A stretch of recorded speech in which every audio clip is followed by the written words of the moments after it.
Hello and welcome to VATS Cast, where we discuss all things Fallout, Bethesda, and who knows what else, because we are some chatty bitches. Yes, we are. Tonight, I am joined by my two lovely co-hosts, Granny VATS Hello. and Old Man Fallout, Hello, everybody.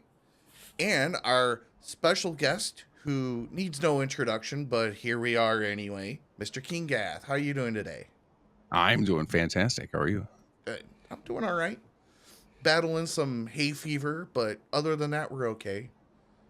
Hey, Wow. Wow, can I start go ahead. off the interview by saying that right now it's kind of funny.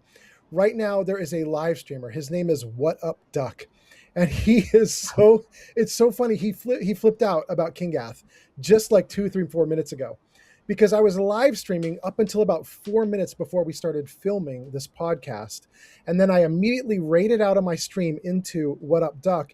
And I told him, hey, man, I can't hang out because I got to go interview Kinggath. And he's like, oh, okay, go do your interview, whatever. And then literally like like a light bulb went off over his head like 30 seconds later. And he went, wait, you're interviewing Kinggath? Oh, that's fun. Something similar happened on my stream last night. I said that because I normally stream on Saturday night. And I said, well, I'm streaming tonight because I can't stream tomorrow night. We're interviewing Kinggath. And they're like, what? So, I'm glad I still have a draw. oh no, You you're amongst fans here for sure. Right So before we get too deep into the interview and everything, where can folks find you on the internets? Oh, all over the place. YouTube/Kinggath is where I post most of my stuff. Okay. I still use Twitter, or X as it's called. Occasionally I remember to go post on other stuff, but I just got in such a rhythm over the years of like, goes to YouTube, post it on Twitter, and then I'm done before all the dramas and stuff happens. But so I think we have a Blue Sky and Instagram. We've got all of it set up, but I rarely remember to go use all those because, man, the socials are hard to keep up with. Yeah, it So. really is. There's also the Kinggath Creations website too, which KinggathCreations.com, sure, yeah. If Yeah. you're looking for, Yeah. both of those will be the YouTube channel and the website will be posted in the show notes and the description. So, Right. so thank you again for joining us tonight. We're very, very excited to have you. We've been talking about Yeah, it I won't fangirl out on you. You can come do that during my streams. I always appreciate the raid. So, speaking of kind of origin stories, what the first question I had for you was what actually got you into modding video games? So, playing them or making them? Modding, making mods.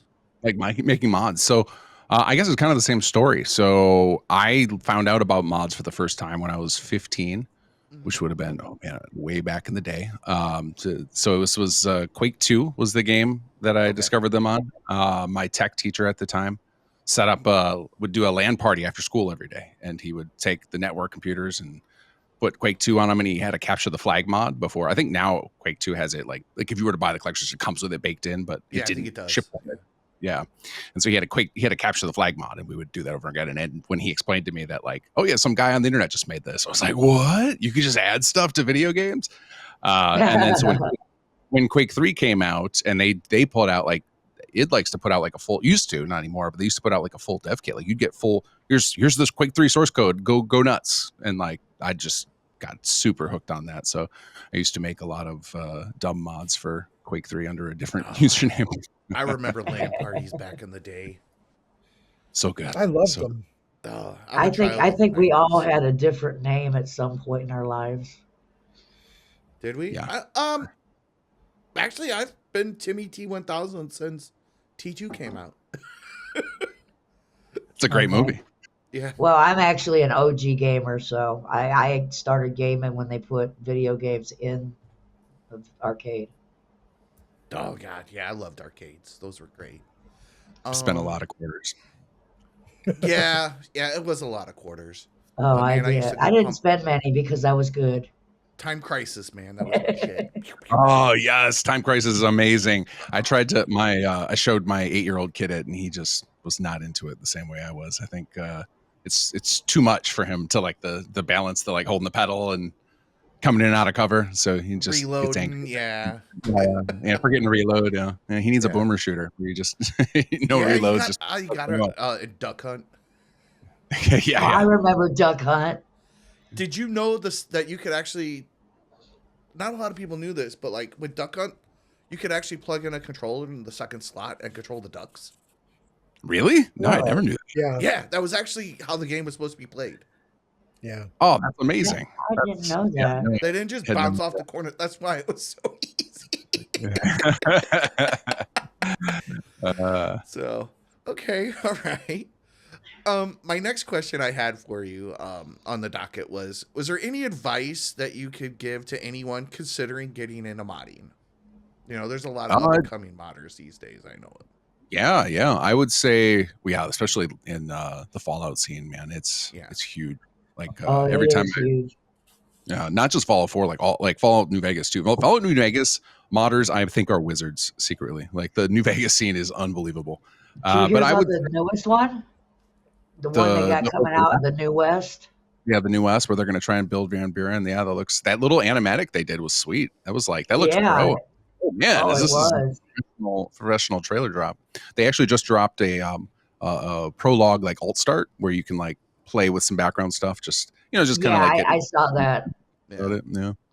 But to get started, I would say it's obviously depends on what game you're into and what game you want to start modding. But if assuming you're talking Bethesda games or Fallout 4 in particular, which is where my specialty lies, there's the first thing I advise is go find some tutorials and follow them just to get your feet wet. But beware of tutorial hell. Like this is a thing like a lot of people get sucked into when they're trying to learn a new thing is they'll go through tutorials, they'll learn a bunch of stuff, and then when they can't find the tutorial for the next thing, they just stop because it's like, I can't find a guide on how to do this. It's like, well, because you didn't stop and actually internalize the stuff those tutorials were trying to teach you. So, and I would say also for people like you can use AI as a teacher. I think AI, that's one of the best things AI is for like quickly getting your head wrapped around some ideas, but like beware trying to use it for scripts and question what it's telling you. Because like if you just say like, hey, ChatGPT, I want to make a mod that does this, it's going to feed you some BS, some stuff that's like, yeah, that's just not possible. And then when you go to ask humans who know how to mod for help, they're going to be like, oh, you just tried to whip that up in an hour at ChatGPT and now you want us to do it for you, right? You're going to upset people because like I think everybody is our guard is up. I think as humans, our guard is up against AI right now, right? Because it's just there's so much slop out there, and everybody's very hyper vigilant about it, and I mean it's understandable. Yeah, for sure. But like, I'm for most of it, but then again, I've just had 5 new fan made songs made for my channel. I just made them. So I would say like for a new mod author, if you go that route, which is, I don't think there's anything wrong with it. I think AI has a lot of useful stuff, especially for teaching and for translating information. Just beware that if you then go ask people for help because you get stuck, like, don't send them the code that the AI wrote for you because they will know and they'll be like, yeah, you're just trying to you speed your way through this instead of going through the school hard knocks. Instead of taking your man, I had to take my lumps learning how to edit. for video. Good at it. Yeah, for video. Yeah, because I originally started out on iMovie and then learned and then had to switch over to Premiere Pro, and it was like night. Just I went from like connect the dots to like complexity. Insanity. Yeah. I mean, I'm much better at it now than I was, but it's taken me years just to even get as rudimentary as I am now, Yeah, Kinggath, I think I was telling Kinggath before we started filming that if you let us, we'll talk for like 3 or 4 hours on this podcast. And what happens is Timmy then has to edit that all down. And Timmy will typically he'll get our 4 hours of talking down to 90 minutes if he's really working it hard. So he's pretty good at editing. He's squinting his face like maybe not that much, but it's pretty good. It's pretty good. Well, but that's tougher. Not even on the technical of the cuts. You also got to choose content, right? That's probably the harder part of like, what do I want to get rid of? Yeah. And he also goes through and gets rid of anybody sniffles and evens out the tracks. Yeah, everybody's audio. Yeah. That's why I use this broadcast software because I have isolated audio tracks for it. Oh, very nice, very So nice. that way, Nice. like if everybody's mics are different, it makes it a lot easier in the long run. Oh, Yeah. for sure, for You sure. know, We started this- separating a few years ago. My the guy who does my video editing had me separate out my audio track from everything else, and it just makes Mhm. his life so much easier. so much easier. Yeah. Yeah, it really does. All right. So, all right, now here's a hot topic for you. What's your Ooh. favorite Oh, boy. video game? Yeah, How there does you go. he answer that? Wait, Like, wait. yeah. Can we split this out into favorite video game he likes to play and then favorite video game he likes to mod? Because Okay, I yeah. suspect they might be A different. and B. I think I also say that it also depends on my mood and like because if I'm in for if is it multiplayer, is it for nostalgia? Like there's a bunch of different games I Okay. can answer. The favorite game of all time, like I could give you 10 different answers to this question. So I Do mean, it. like if you look at my Steam library, like it would say Fallout 4, no question. Mhm. Like I have so many hours in that, Yeah, but that would be mine.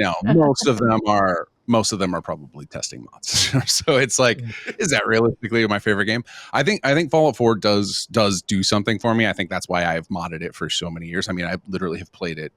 There's not a week that's gone by. Some weeks, not a day goes by where I haven't played that since it launched. Like I have been hooked on that game for over 10 years. So Wow. clearly, it resonates with me in a big way. But Yep. lately, I don't really like in the last couple of years, I haven't really been playing it strictly just like to. It's not my relax game anymore, right? It's not the game I go to like, oh man, I really just want a game right now. It's more like I'm just committed and dedicated to it, and it's like I'm gonna play this. And I mostly now these days I play only with stuff I've made or that people or stuff tangential to it. So I tend to do like I have a running let's play of SS2 that I do every Wednesday, and I've been live streaming it for 3-4 years something now. And like Yep. it has become mostly about I want to stay in tune, I want to feel what players are feeling when they're playing this, because if I get out of touch with that, then I'm going to make bad decisions. And then it helps me find bugs so that I can fix those. And it helps us, like having the talks with people, like when I'm playing it and I see chat like lighten up over a certain character or whatever. And it's like, that's good to know. It's good to keep in mind. So then it's like, okay, if we're thinking about, hey, what should we add next? Like I can keep that stuff in mind, or like, oh, an opportunity came along to get back this voice actor. And like, I know fans are hugely love that character. They always light up whenever he shows on screen. So like, it's good to just be like kind of dialed in with that. And SS2 is it's like a forever project for me. It's like it's super chill. I really love what we've built so far. It's fun. I still find it really fun to play. Like I still just I can just run around build plots for hours. I have a blast doing that. So I love that so much. Yeah, like I've only cool. been playing Fallout 4 Yeah, for probably I guess almost 4 years now, and I've racked up over 5,000 hours between Xbox and GOG and Steam. So yeah, it's so like you can when you look at your Steam library, your hours count. Like that's one answer, right? Like and then it's like we're all of different ages here. Folks can't see me, but I people could figure out how old I am based on being 15 when Quake 2 came out. But if you think about like what your favorite game of all time is, like based on like nostalgia or something, like then it's a different answer. Like one of my favorite games is a one that most folks probably have never played, which is Grim Fandango. You guys know that game? Mm-hmm. I've heard of it. It is an adventure game. It was from LucasArts. It was written by Tim Schafer, who now does Double Fine. He wrote all the Monkey Island game. Oh, I remember and this. I freaking adore this game, and I've played it probably 50 times. Oh my god! And it's just like a simple adventure game. It is set in it's using Dia de los Muertos as its backdrop. There's this really cool aesthetic to it, and the humor. I love Tim Schafer's humor. So that game I've played so many times, and it's the same every time. And once you've solved a puzzle game, you're just going through it's almost like watching a movie at that point, because you're just like, oh, I got all the puzzles memorized. So then to me, that's like an old favorite movie. Another favorite from childhood, like the game I played the most when I was real young, was Super Mario RPG, which they actually just remade and released for Switch 2 3 years ago. That game is near and dear to my heart. So like I have a lot of favorite games. Yeah, my oldest son loved it. If I remember, I got 2 kids. I got a 6-year-old and an 8-year-old. Yeah. Oh, okay. So, wow, you're at the good ages. Dang. All right. Yeah, still no teenagers yet. I mean, you got the terrible 2s and 3s. Those are rough. And then you got like I don't know, 14, 15, 16, somewhere in there, things get rough again. But you're in the good part right now. Yeah, I'm in the good era. Yeah. I'm in the So- best part. I'm adding My the. kids I'm are adding. You grown get to up, let your granny. and my grandkids are grown up. Oh wow, okay. Yeah. I don't have any grandkids. I don't have any kids actually. Well, kids are fantastic. They're it's really fun to be able to go relive all my favorite stuff. Like any of you guys into TCGs, Magic, Pokemon, Yeah. anything? No, not me. My previous Magic channel actually, or my previous YouTube channel was actually a Magic channel for Commander. Oh, fantastic! So There's I was a huge Magic the Gathering fan. Growing up, I came up like I think my uncle bought me a deck of Revised when it came out. Yeah, I've been And, playing. I was in high school when it came out, and I bet me and my dad used to play. I played a lot of Nice. Legacy and Vintage, and then CDH. You know what that is? Yeah. Competitive Commander.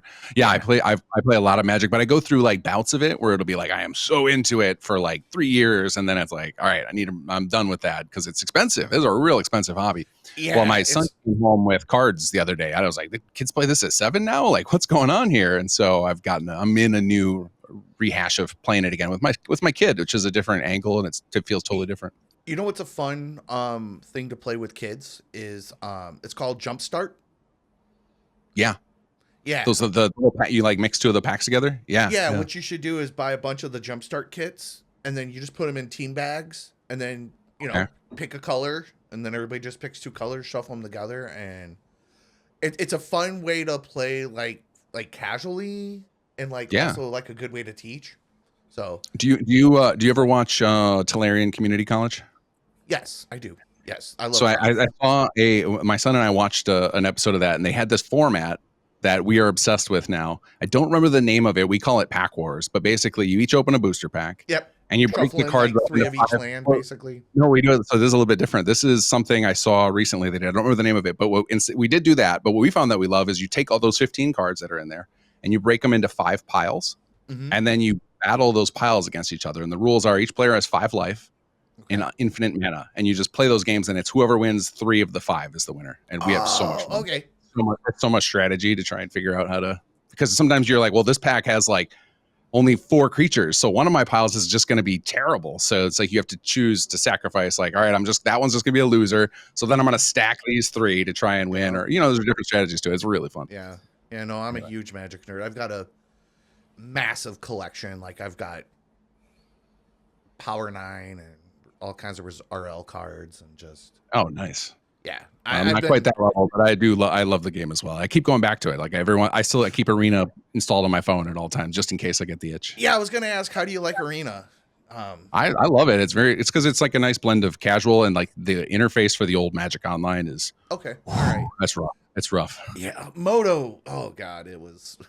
It's still going Moto though. is Some Magic Online for Granny and OMF, in case they didn't know, and it's a little. No, I'm of the older generation, so the card thing just didn't come in until I was busy raising my kids. Yeah. My youngest we- son, he kind of like Magic, you. we're gonna lose he your like- whole audience. You're like, get off of Magic. We're here to talk about Bethesda. Well, No, maybe actually, we'll have to talk Magic some they other listen time. to us. There you go. Yeah, but okay, so let's Grim Fandango, and you named a few other games you really like. Yeah, I would say like if you were talking about the game that just to loop back to that question, the game that I've probably gone back to the most, like since it came out, in based up to the current day, would probably be Skyrim. I probably play like that's the one where like every couple of years I'm like I gotta play Skyrim again, and like I've played it on Xbox and PC. Yeah, that's my other. I think I own it on Switch now. I've got it in VR. Like just keep playing it. That is what I am currently live streaming, and my viewers have asked me to install your mod for the Bard's College. I think it is. Yeah, I Bard's think you College. had something with that. But okay, so I don't have it installed yet, but I haven't even been to Solitude yet. I think that's where Bard's College takes place, right? So It does. Yeah. I'm kind of excited. I just started though, so I don't know much. I don't know much yet, but I'm getting there. Or are you a new Skyrim player? Like, is your first playthrough? Yes and no. I played it about 10 years ago on a console, and I was just a murder hobo. I didn't even follow the storyline. I was like a typical aggressive dude who was like, oh, I can beat up monsters. Okay, then I just ran to the game world and just started fighting monsters, and I didn't care. Yeah. And now it's 10 years later, and I live stream now, and my viewers were asking me to play Skyrim, and I thought, well, I could do it if I could mod it because it really looks dated. And so I found some mods that cleaned it up and made it look nice. And then I felt good being in it. And then all of a sudden I realized like I have a viable modded game at this point. I could actually really do it. So I've been live streaming for about 4 days now with Skyrim. I'm right at the start, and this is my first time caring about the story. So I'm hearing about, what the Nords are all about and what the Stormcloaks are all about, what the Empire is all about, and Nice. the elves who are called. See, I'm so new, I don't even know what the elves are called. Thalmor, is that right? I don't know. Yeah. Yeah, you got it. You got it. Yeah. Okay. All right. So I'm just starting, and I'm just trying to follow. I'm tracking lore and trying to figure it out. And I'm only in Riverwood maybe, and Whiterun. Those are the Riverwood. only two places I've been. Yeah. So Yeah, England. that's a great. The early parts of all the Bethesda games is so enjoyable. Like I would go crazy on mods. Like it was like, all right, I'm gonna do a new playthrough, and I'd spend a week planning my playthrough, digging around on Mhm. Nexus for mods, and then I would actually play the character for like a week. Like it would be like I'd spend more time preparing because I love that beginning. Like until I like the first act of all their main quests, and then it's like every Yeah. time like New Vegas. Every time I play that, I could play more in the first act. I usually, as soon as I get to Yes Man, I'm like, Mhm. all right, that was enough. That was good enough. I feel good. Like, because you get to go through the whole Benny arc and stuff and chasing him around. Yeah. It's funny, but I've actually got a playthrough of all 3 games going right wow. now. Fallout New Vegas, Skyrim, and Fallout 4. But I've been kind of stuck on Fallout 4 because that's survival. Yeah, I've been learning a whole bunch of new mechanics. Survival's fun. I love it. I love play the it so motorcycle much. I've got though.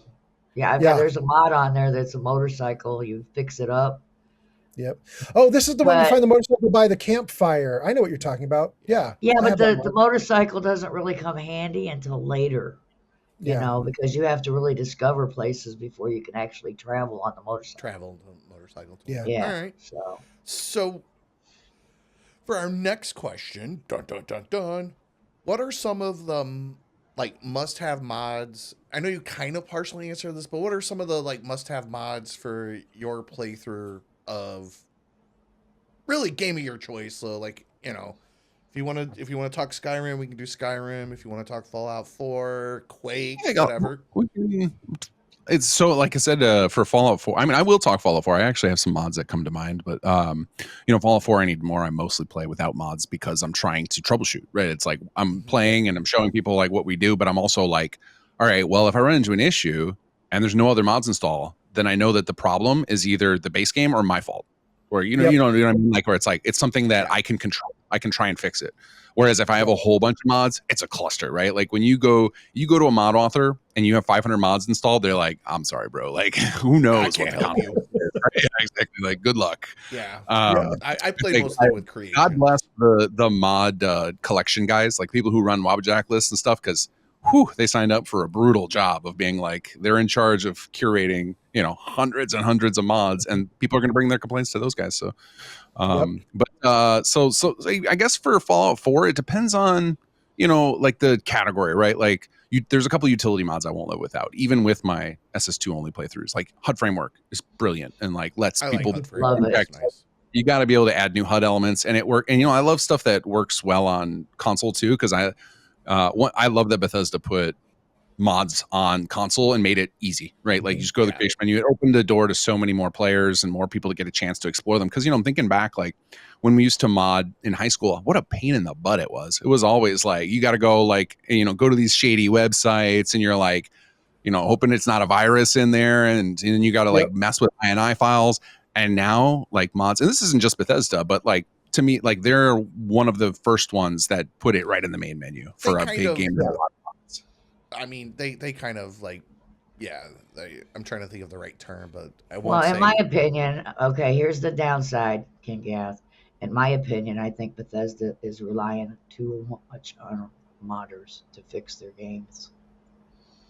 I mean, that's there's definitely an argument for that. I think I would love to see them doing more DLC. Like that would be amazing if we could see. It would. Like I'm shocked they don't just like even today. If Bethesda announced like, hey, we're doing new Skyrim DLC every year, we got a separate team. I'd be like, heck yeah, I'm in. Where's the subscriptions? too. Yeah. So I'd love to see them doing more in that regard. Well, but I mean, especially like with even some of the like story creations that they've released for like with the Fallout 4 Anniversary Edition, some of the stuff for Starfield, like they could have easily put some of that in the game, like just as like I don't know if you're familiar with Escape, for example, on Starfield. oh yeah, I played that. That was great. Yeah, It's great. Loved Like, it. why didn't they just? I mean, that totally just fits right in. Like, why didn't they just make that part of the game?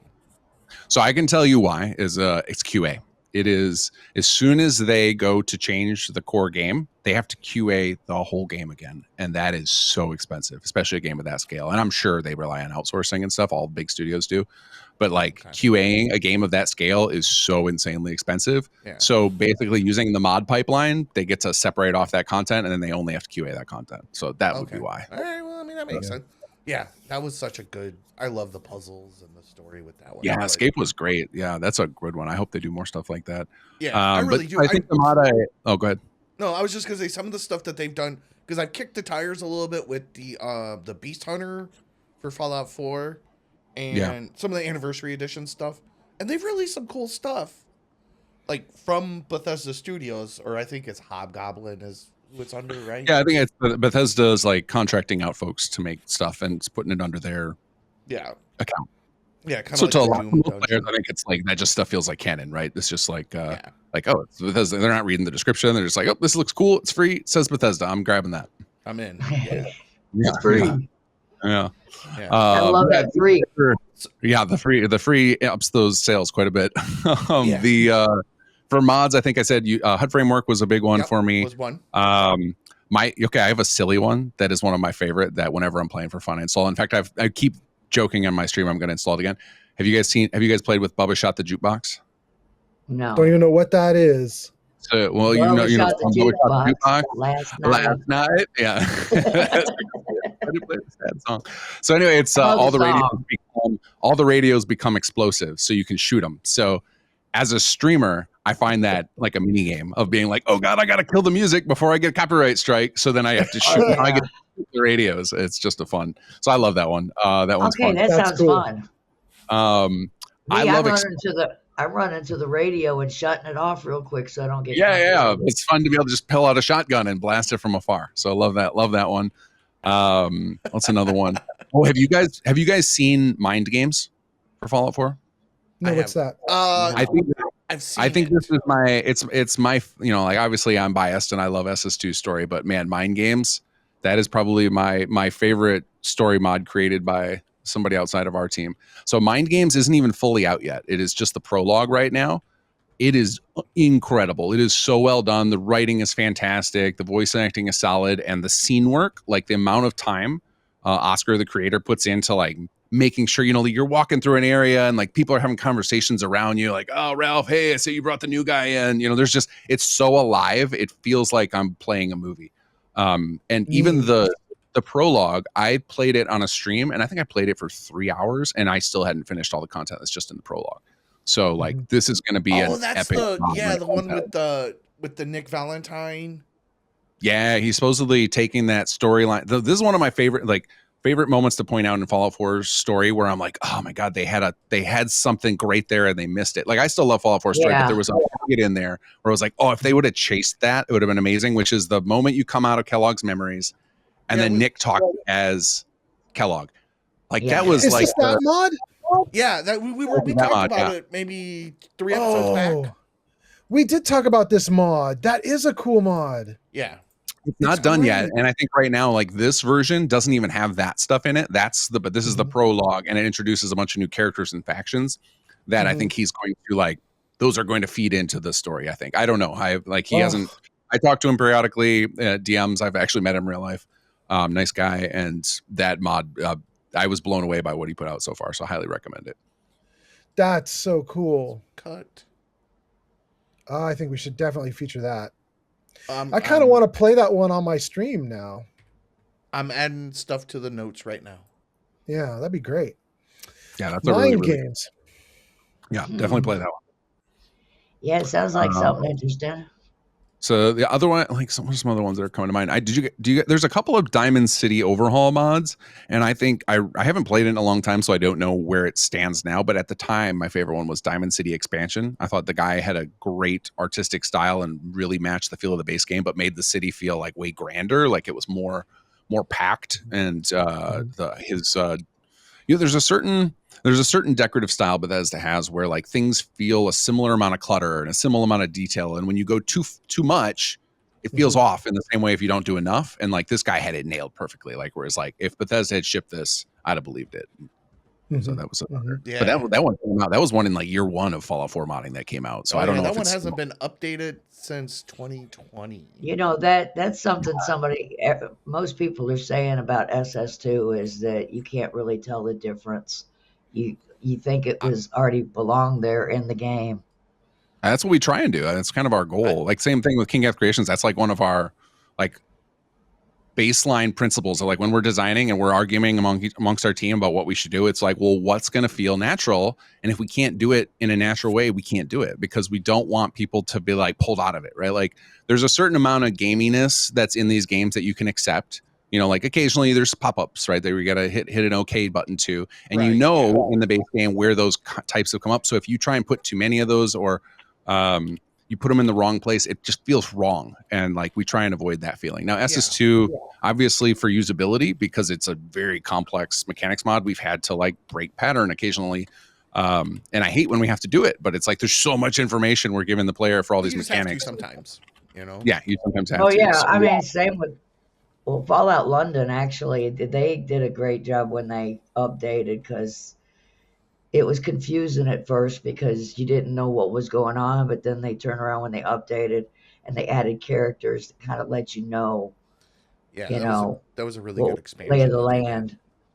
Yeah, I haven't played. I played London like right away after it came out on stream, and then I found out that even though it's GOG, it takes over your plugins file and use the same plugin and saves folder, and so it was messing with my other Let's Plays, and so I was like, I gotta uninstall this for now. I'll come back to it another time. I dual boot, so I have a separate installation of Windows 11 just for. Oh yeah, that's smart. That's I don't. Have he's gonna show me how to do that because I did the same thing. I put on Fallout London and it messed up my Steam version. Next time I go over to her house, I'm gonna bring a small SSD and we'll throw a separate Windows 11 install. And that's a good idea for her, so that way she can flip. Well, the other thing that's nice when you do that, especially like somebody who, like in your case, is when you have multiple instances of games, you can just create separate mod loadouts for each install, and then that fixes the problem of like things conflicting because you can just have like your SS2 drive, your whatever, like. You don't want to do too many of them, but like, I have one drive that's got like Starfield, Fallout 4, 76, like that kind of stuff. Then I have another one that's got Skyrim and it's got Fallout London on it. Okay. Not that I've actually played Skyrim, but have you never played it at all, or you just don't play it much? I played the intro, and I'm not a huge fantasy. Like I like sci-fi more than fantasy. Sci-fi more. All right. Oops. Yeah. I'm more of a sci-fi guy. It's not that it's not good. I couldn't get into it. You just bounce off of it. Yeah, I feel you. Yeah. There's certain genres where I'm just like, man. I mean, like people tell me great things about this, but I'm just not feeling it, and I don't make it very far in. Like, I mean, I plan on trying it again someday, but I don't know. You know, there's one thing I wanted to ask you about the creations. You touched on creations. How do they work with mods? I mean, because I wanted to play creations. Do you have to just play the creations, or can you mod with creations on there? I mean, effectively, creations is just renamed mods, right? It's just trying to. I think the name. This is totally me just guessing, but my guess would be the switch to calling everything creations. The idea is that there's the stigma against the paid mods, right? People don't like that phrase because it's had there's been bad times with it, right? Like there was the Steam debacle that they did. And so I think that's an attempt to try and just shift the narrative a little bit would be my guess. Like, again, I have no inside information, just what I inferred from it.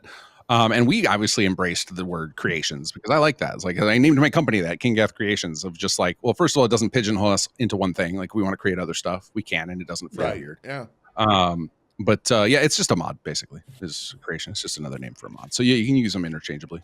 I mean, because I use Vortex, so I mean, I just didn't know if it would recognize it or what. Yeah, it's funny. Like some of the changes they've made to the games are creating this problems for users. So when you go and download a creation or even a mod from Bethesda.net, like logged in the game, go to creations and start downloading things, it does this weird thing. When you go to load your save, it'll be like, "Hey, you have something different loaded here. Did you want to load the mods you had last time you loaded the save?" And most people's instinct is going to be like, yeah, I don't want to mess up my save. It's a scary warning. But what it actually does is it disables anything new you just installed, even from the creations menu. So like very confusing message. But like if you just say, when that message pops up, or if you just, I don't know if it's written as you should say yes or no, but if you read it and you're just like, well, I want to keep whatever I have enabled. I want to keep that enabled. Don't change that. Your creations get added to your plugins.txt, which is what like Vortex and stuff use, and they won't erase those for you. Like if you're running through Vortex and you go down from creations, as long as when you load your save, you just read the prompt and answer accordingly, it'll keep it enabled. So you can use the two. Yeah, because I was interested in either playing the Bard's College or East Empire expansion, but right now I'm doing Legacy of the Dragonborn, so I don't know if it would conflict with it. I don't think it'll conflict, but I know the Legacy of the Dragonborn folks are very anti paid creations. So they have like a big thing, because we were going to try and, they have a system set up to where you can get spots in the museum for mods, and like they're just like full stop. If for the paid things, we're not doing it. Like we're not even going to, like, they will. I don't know if they like actively shut down people putting out stuff, but Nexus has a very weird relationship with the paid stuff too. Like their current policy is like they don't want anything that even smells like it linked on their site. So like we had for a while, there were folks in the community who were trying to make patches to be like, hey, some people want to get this stuff. Like we're trying to create really high quality, high production value DLC level stuff, and so people want it. And then I think those people should still be able to play with their free mods too. And it's like, so the Nexus doesn't want people hosting patches though, so we had to start a patch section on our forums just to help people. Yeah, there's a lot of patches in. They won't let people do patches that are free. Only the patch itself is free.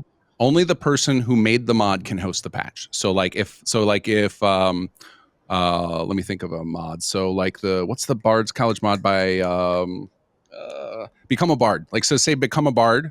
That like they use the Bard's College, and so do we, right? Well, we made a cell because our thinking was, well, somebody can then just add take over one of the two doorway entrances into the Bard's College and make the one go into the original cell, and now they can get access to both content without us messing with it. That was our thought process. So now Bards, if Become a Bard wants to make a patch to work with Bard's College, they can, and they can host it as an optional file. But anybody else is not allowed to host it there on Nexus. So like some third party was like, I like both, they're not allowed to host it, which is very odd. Like why this? I don't know why the restrictions. It's I'm sure they had a lot of discussions with it at Nexus, and who knows if something will change in that. They have a new owner now, so maybe something will change in the future. They have a new owner. I didn't know that. Okay, will get better integrated. Honestly, I think part of it is probably like a gut reaction to being like, a lot of people are angry about there being stuff for sale now, right? And so it was just like, we don't want to alienate those folks. Probably the gut reaction of like, move a little slowly, let people have time to adapt. I'm not angry about stuff for sale. I think like clear, like we know that there are a lot of people who like this stuff, otherwise we wouldn't be in business. Like I keep growing our team. Like we're trying to get to our goal is to get to the point where we can just like, all right, guys, this year we're going to make the next Dragonborn. Like, let's make a full-blown huge DLC. Like, that's what I'm trying to build to, because like I think that's what I want us to do. And since they won't do it, I'm going to try and do it. Yeah, good. So is that your next project? Because I know that's on the list of questions we wanted to ask. Is we do have a giant Skyrim thing coming in. It's not as big as Dragonborn. It's a little more. We have to go more tightly scoped because it's very expensive to produce this stuff. If people saw the price tag for producing these things, it's outrageous. Which is why I'm like, I see why Bethesda doesn't make this stuff all the time. But a lot of that is voice acting costs. It's very expensive, especially when you start getting into like folks who have agents and stuff, and you're just like we've done SAG-AFTRA projects. Like we are a SAG signatory now, so that we can go do, we can go hire people who've done movies or AAA games or whatever. Like we can hire those folks, and it's pricey. Instead of having and your then cousin or whatever. exactly, yeah, or volunteer from website. And like, God bless the volunteers out there. They helped us bring some settlements 2 to life, and we've hired a lot of those folks now to do our professional stuff too. The mods are a phenomenal way to get your foot in the door and like learn your craft for voice acting. Oh yeah, yeah, no, I've been following a lot of your stuff, so. Man, if I I always could figure out a way go to get old Kinggath Paul if you want a good mod. Appreciate it. So are there any upcoming projects that you can share about at all? I can talk a little bit about it because we haven't really figured out the marketing. So one of the weird things about, so like I've always been secretive about this stuff, even with its like SS2, just because like I think it's more fun to me to like, I think I like Todd Howard's vibe on things, which is like I kind of want to the shadow drop, or like it's going to release in 3 weeks, like it's like I want like the moment from people to hear about it to being able to like, 'cause especially now I'm more into the shadow drop thing because there's so much stuff to play all the time. I can't possibly play through my Steam library is obnoxious how many things I haven't played yet that I own, even physical games. Like I bought a, well, I don't have a PS5, but I have a PS4, and they have so many amazing exclusives on there, and I've bought them all, and I've played like 2 of them. Like it's just like I don't have time to keep up with everything. So now if I hype something up and it's not available for you to download, well, then by the time I release it, you've gotten 10 more things you've picked up that like. Yeah, no, I get it. Yeah, kind of the. So like I'm more on that, but I can talk a little bit about some stuff. So for Skyrim, we've been working on a thing for a long time. It actually started out, it was going to be kind of small, and then when we wrote the story for it and we started playtesters playing it, they're like, "Oh, this story is sick. You guys got to expand this." And so we're like, "Okay." And so we like doubled down on it and made it bigger.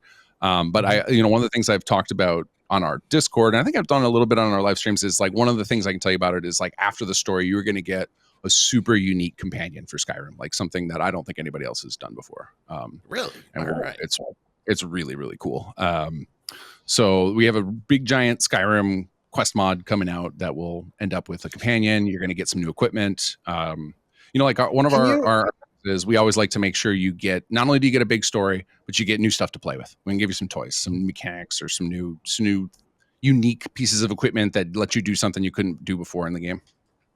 So I'm curious about that in one particular angle, and that is because I'm live streaming Skyrim right now. Yeah. I'm very interested in any new story expansions. That's really cool. But you're obviously not going to drop it next week. So can you give us a rough ballpark? And I don't want to hold you to anything, and I mean really rough. Are you talking like 6 months or 6 years? Like that's how rough? No, this year. Like right now, the longest production timeline we will have on anything is like a year, just because it's too risky beyond that. Like, cause that, like, imagine that, like we have 11-person team. Like, just think about the payroll for that. Of like, if we spent a year on that, like how much money you're talking about investing. Is there a name for this project by chance? We don't have a name that we've talked about publicly yet. So okay. I think we've settled on the name. I actually should check with my make sure I was just our logo is created for it. Yeah, no, I think it'll go from like QA to announcement, like all of a sudden, and it's out there. Like it's one of the things that's weird about the creation program versus when I just did free stuff is for the free stuff, we just drop it, right? It's just like, I just put it out there.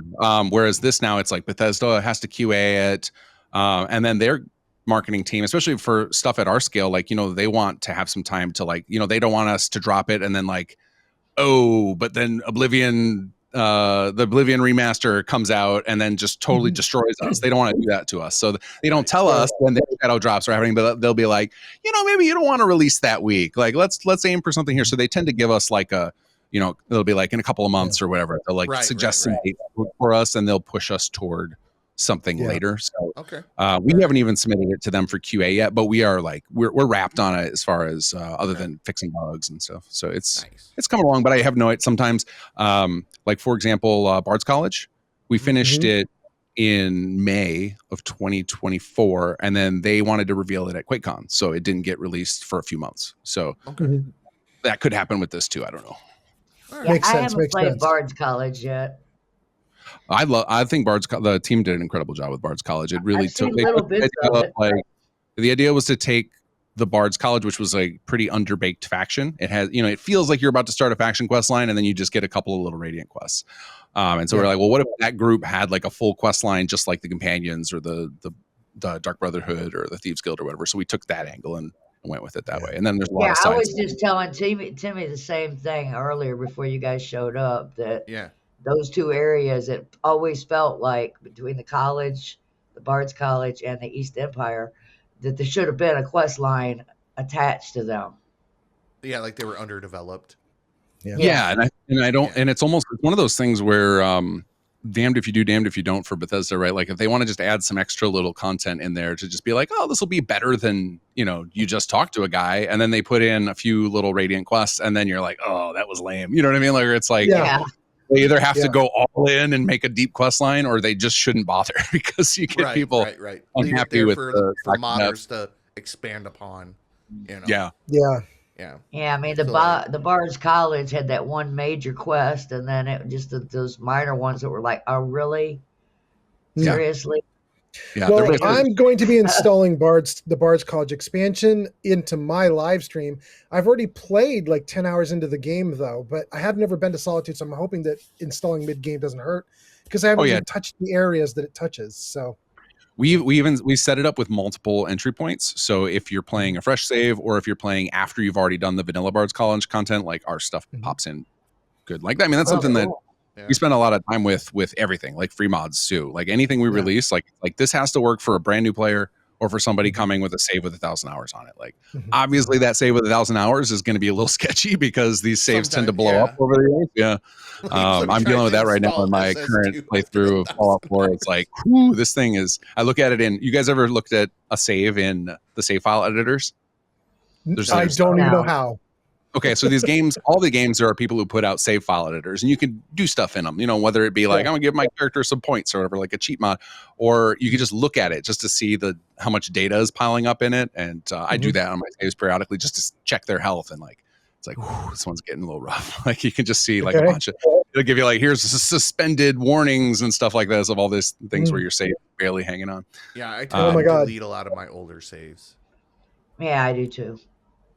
I need to do that. I think I probably have 20 gigs of saves on this computer. Like it gets out of control. Just because I don't delete anything in order. Yeah. I mean, in my experience, when I'm playing the game, if I start getting too many saves, I start noticing that my game feels bogged down and things aren't running as well as it was when I started playing. But if I keep them down to, under 20 or so, Yeah. Tends to run a little smoother. So I have a question for Kinggath, or maybe it's a statement. I don't know what this is, but Kinggath, my favorite Fallout 4 companion out of all of them, including Nick Valentine, is Heather Kasdan. And Heather isn't even in the real game. She's a mod. Yeah. And I just love her. And one of the reasons I love Heather Kasdan so much is that she is superior to all the other companions in the sense that in the base game companions, Bethesda built them to interact with the world that was there at the time they were built, not with all the DLC. And then when you get the DLC companions, they're built to interact with their DLC areas, like Porter Gage. But if you bring Porter Gage into the Commonwealth, he doesn't have specific dialogue for all the adventures you can have in the Commonwealth. Yeah. And so one of the things I love about Heather Kasdan is not only did the mod author for Heather Kasdan give her dialogue for all the base game, but she has dialogue for all the DLC.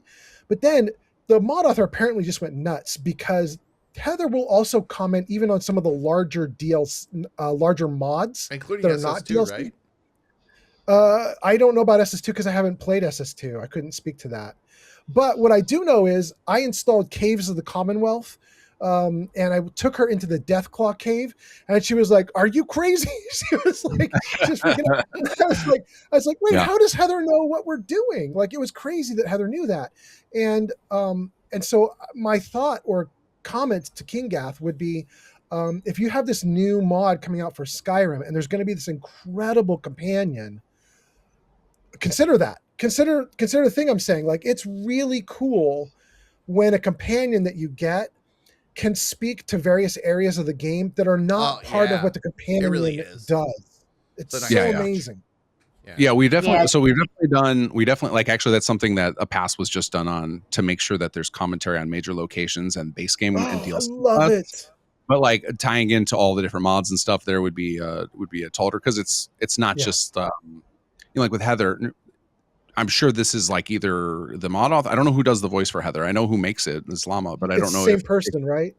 I don't know if She she voices voices it? the character or like. So one of the things like, have you guys heard of Inigo for Skyrim? Are you guys familiar with Inigo? Yes. I have Inigo every time I play. Inigo is I don't think amazing. I do. And I the mod love author, Inigo. the mod author Smart Boot Cat does the voice too. So like anytime he's got an idea or he plays a new mod, like, oh, I should tie into that. He just busts out his mic and record more, which is awesome. Yeah.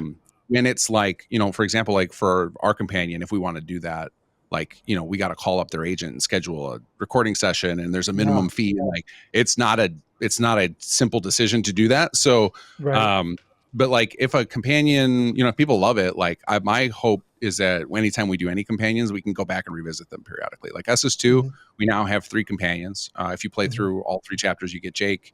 If you finish the NLTC, you get Allison, and if you finish the Nightingales, you get Raph.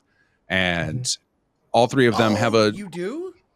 Yeah, if there's a new quest added in the extended, that should get that. And so we've got it on our earmarked on our list of like, hey, if we revisit those those characters, like let's go ham on their companion dialogue, because exactly what you said of like, it feels like, oh my god, they know about this. Like it makes them feel so much more real. Unlike generally, it really start to does. feel the gamification otherwise of just like, oh, if I get near something that looks like a cave, they just say, hey, look, a cave, and it feels a little phony.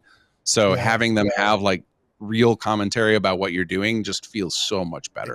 It does crack me up when because I think one night you were playing it and you had Heather in the Commonwealth OMF, and the alien blaster ship crashed. And she said something about it. Yeah, she's great. She's great. I recently had the same thing. I will add on and say, that it's not necessary to have like companions have dialogue for all the mods that are out there in the world, because there's an infinite number of mods, right? Like it's going to get crazy. It's just too burdensome. Although it's cool when somebody does it. But what really is nice is the really important part is you take a companion from a special area that they came with and you bring them back into base game. Like I take a companion that I got in the DLC for Skyrim, and then I bring them back to Whiterun. If they have nothing to say about Whiterun, especially if I haven't finished all the quests there, I'm getting some huge major quest line, I'm talking to the Jarl or whatever, and they don't have anything to say about anything, then I have a big question mark over my head. Like, am I just interacting with like a shell? Like, it's just like, it's not a real, you know what I mean? So you are. That's why I have a mod called Interest in NPCs installed on Skyrim. I think I have the same one. Yeah. Interesting NPCs is great. That was Chris Takahashi. He's great. He's got a similar one for Fallout 4. That's fantastic. Wait, he does? Yeah, what's his Fallout 4 one called? I can't remember what it's called off the top of my head. I'm going to find it for you. But yeah, that's on Skyrim, Inigo. I like to use Kaiden, and they've gotten work. Inigo and Kaiden have. I actually think is Fallout 4 called Interesting NPCs as well. I can't remember what it's like. It doesn't feel right coming out of my head, but there's one called Settlers of the Commonwealth. I don't know if that's what you're thinking of, but I don't think that's got a Chris Takahashi behind it. No, this is. Yeah, I'll have to look. It's one of the, once I find the name, it's going to be one of those things where it's just like, how did I forget that? Right? That you get those. You just cannot think of the name of something for whatever reason. Yeah, exactly. I've got so many mods running through my head that it's hard for me to remember that many. I'm gonna find at my age. I should be forgetting a lot more. So it is. It is. It's Settlers. Yeah, the Commonwealth. It is. That's called what? Settlers of the Commonwealth. Tales from the. So, Timmy T, you might remember this. Like 4 of these podcasts ago, I did Settlers of the Commonwealth, and you were like, "That seems weird that Settlers of the Commonwealth doesn't have its own page. It's under Tales from the Commonwealth." And I was like, "No, they're all like a triple hit. Like you got 3 different things." Yeah. Okay, so it must be part of my mod list then, because I've got Immersive Wasteland too. Mm-hmm. So And It's good. definitely one of it, the ones that a lot of people consider an automatic, like because it adds so many Yeah. good stories to the game. You get new settlers, it has a radio station, it's got a bunch of okay, cool so maybe that things. synth I Good. found at the railroad has nothing to do with SS2 and has something to do with that. Right. Because It I might. But found that's the fun, someone right? named When you put it together and you R4 don't know what comes from there. 04 or something. That I don't think that's one of ours. But I mean, that's the fun, right? When you get a bunch of good mods together that feel like they are matching the tone of the base game, it all becomes, it just blends together, and you just lose yourself in it. And you're like, I don't know where That's what I've been doing. Yeah. It's so good. It's so good. So much fun. It really. Oh, Well, question should for we- you, OMF. Did you Yeah. use the mod that mod that I recommended, SMM? SMIM. Yes. The mesh. Yes, I have it, and it's freaking great. I I did that know, it one and a makes handful of Skyrim others. awesome. Yes.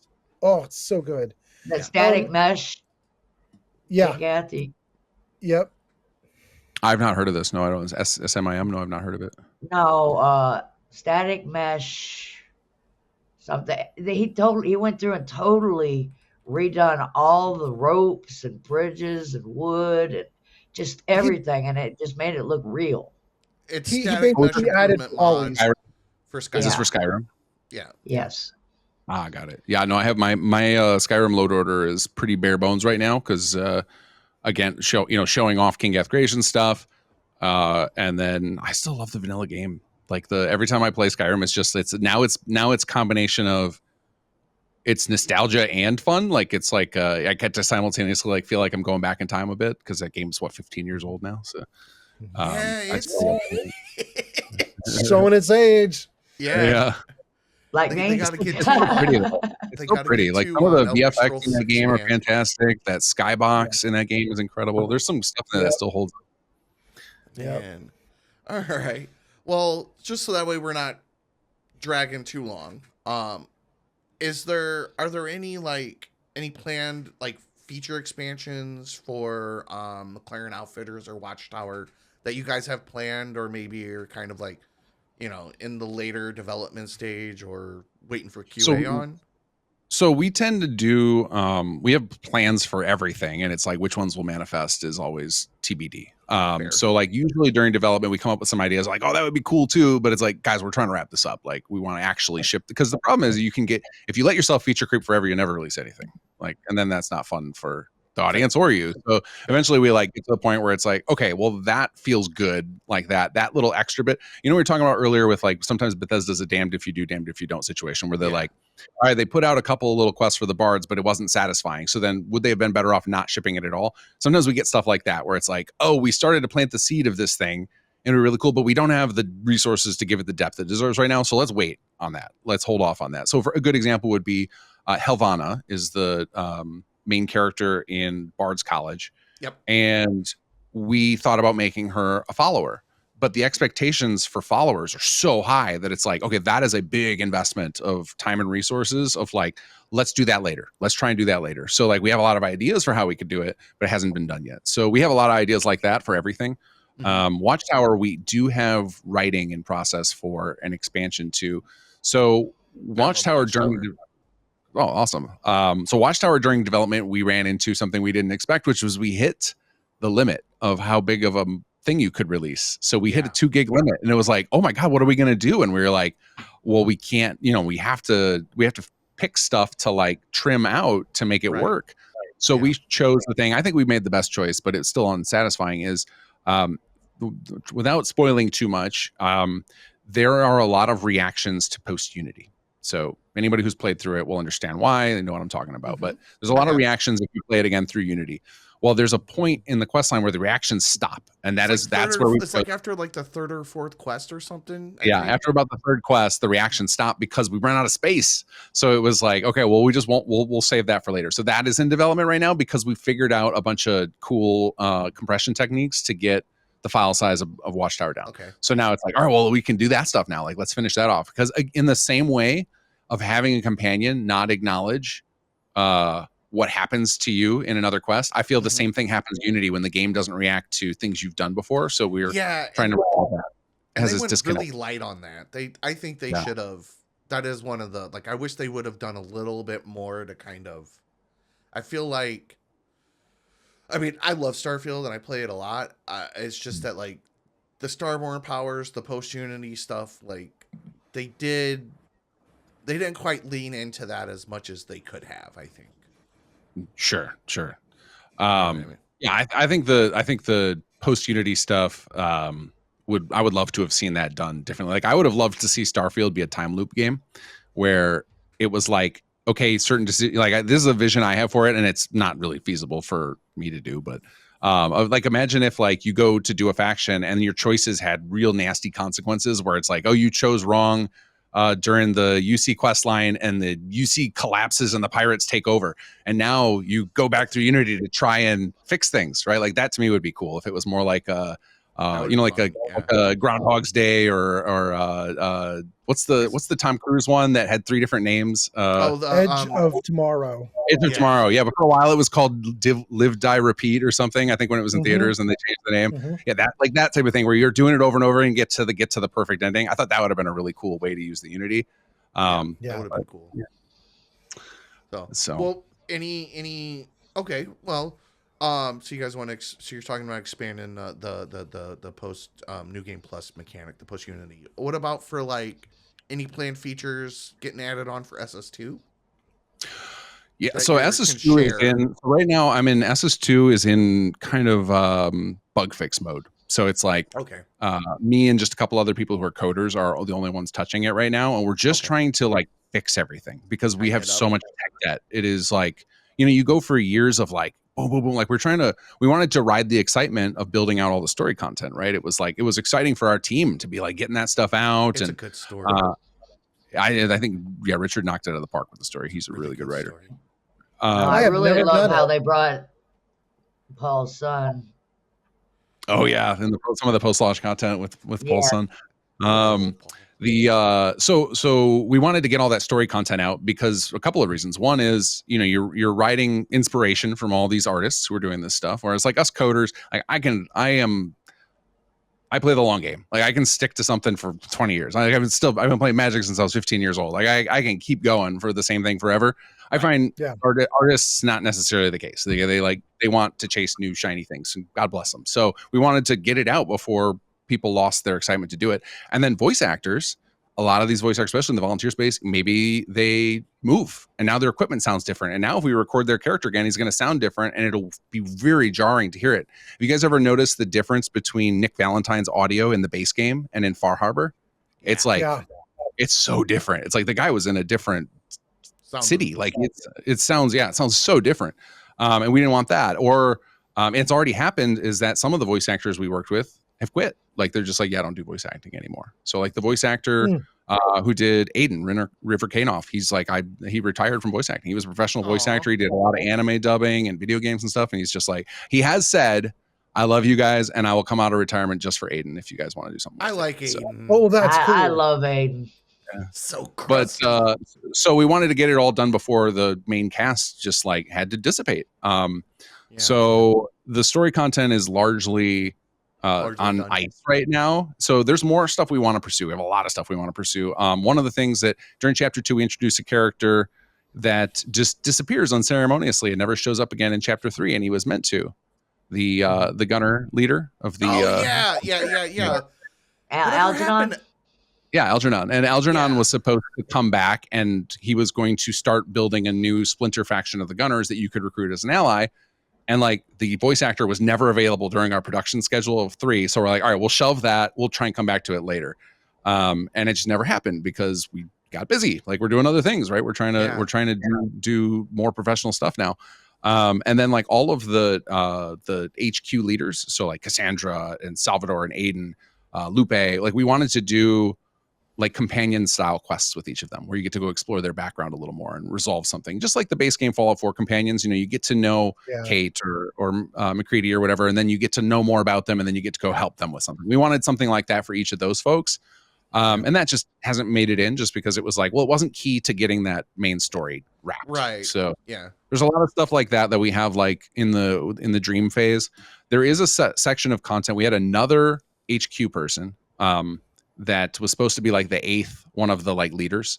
And this one was kind of a silly one, just the comedic relief that never made it in, but most of the content is written for.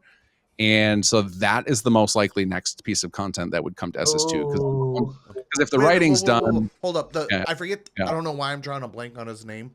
The guy Yeah. from the Vault. From Vault. Mansfield, yeah, Mansfield is comedic relief for sure, yeah.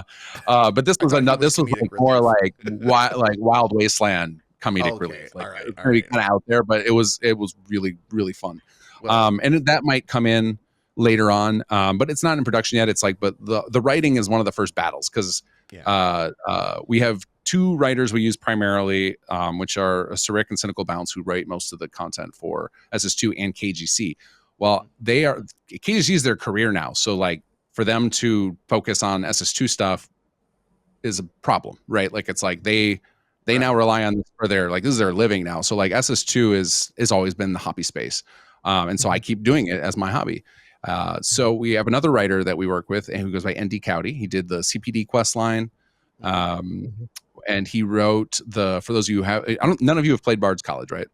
So No, I haven't. Okay. No. So he wrote there's an emissary quest line where you get to like use your words to convince people of things, and he wrote a lot of that.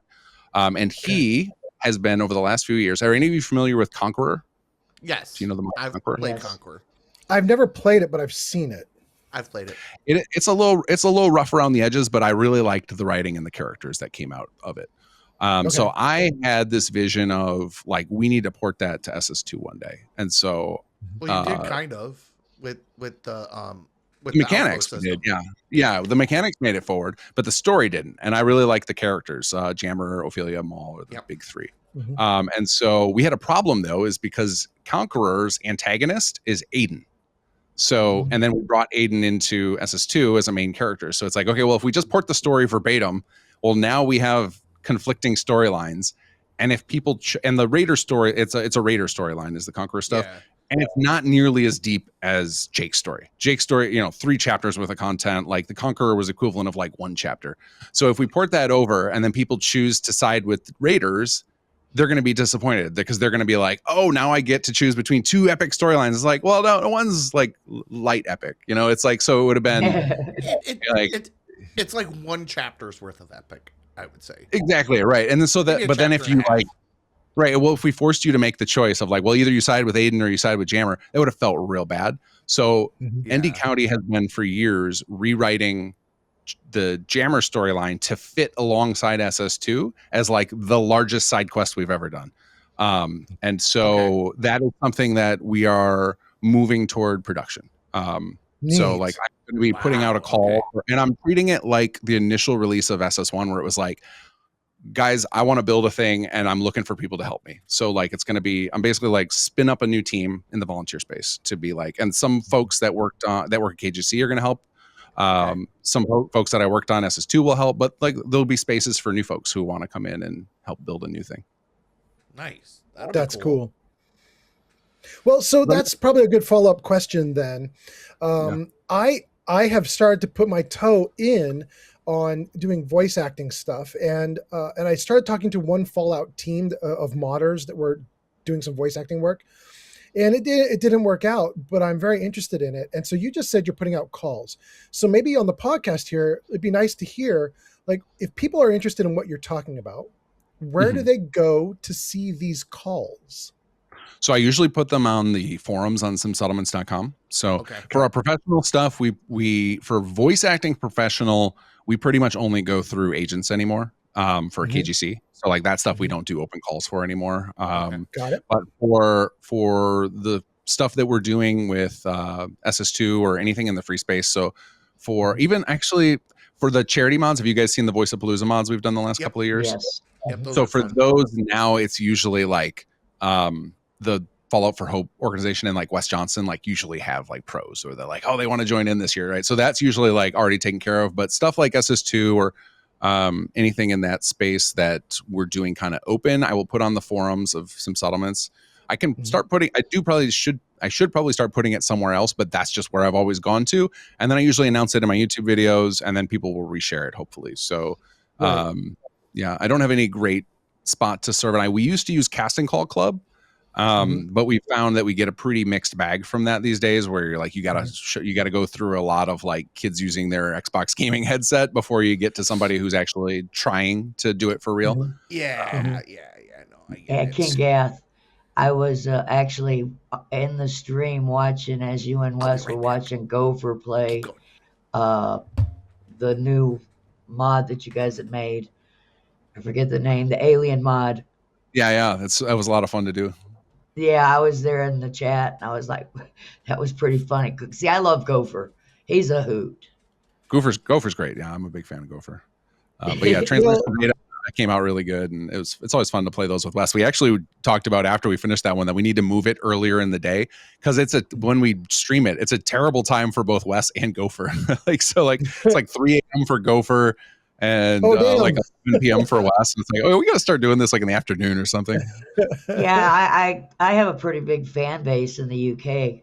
I looked at my analytics the other day, and I'm like, I was surprised that I had that many people from the UK. You stream pretty late at night in the US, so that makes sense. Yeah. Should we ask? Let's while Timmy T is out, let's throw a couple of different questions at Kinggath. I want to know about the show. What do you think about the show, Kinggath? Go for it. I like the Fallout. show. I know it's controversial among New Vegas fans, and it does feel like season 2 felt like they were like ripping the heart out of New Vegas a bit. But like just thinking about it, just like I just enjoyed the show. I think the storytelling is good. The visuals are fantastic. The production value was awesome. So I enjoyed it. I enjoyed it for what it was. I think, I have to separate it from New Vegas and like treat it like it's something else. But yeah, I thought it was really well done. And like, I'm hopeful that they don't Westworld this. Did any of you guys watch Westworld? Season 1, incredible. Some of my favorite television of all time. And then season 2 was just like get that out of here. Like, I don't want anything to do with this anymore. So I'm hoping that, I think on Fallout, they're 2 for 2. I think both seasons were solid. They had a good, good storyline. They were really well produced. Again, as long as you're willing to separate out the New Vegas lore and anything they did that decimated that for you. I think it was really well. The thing is, though, is you have to look at the difference between a video game and a television show. And people that watch it, they're not really differentiating the difference on the scale, and they had to dumb it down a little bit. Well, I think part of that is because Todd has said like this is basically like it's all going to be canon for the games. So then people are like, okay, well, there goes our chance of a New Vegas 2, right? Like that's like I think that's. I mean, yeah. Although one of the things that we said, it's just a different medium, and like I mean, there's a lot of artistic license that you just have to do with like I don't know. Everybody was up in roar about Dinky the dinosaur being turned around, right? And I'm just like, really. You can't have it facing the right way and make a scene. Yeah. Like, you know what I'm saying?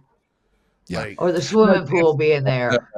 Yeah. It's just not everything can translate verbatim, right? Like, the Lord of the Rings, for example. Like, I know there's some people who love the extended cuts, but man, like as a teenager when those came out, like that would have been a hard one to slog through in the theater. Yeah. Like, I'm glad they cut out a lot of the walking sequences of that. Like, you have to realize the medium and the audience. It's still 12 hours, even with the cuts. Yeah. But I love the series.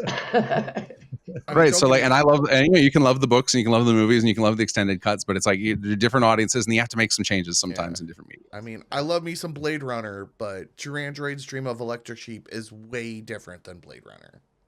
Sure. Yeah. Totally different things. See, I've watched some videos on book versus theater or book versus movie. And, you have to cut out some of the things when you go into movies. Yeah. I'm video games.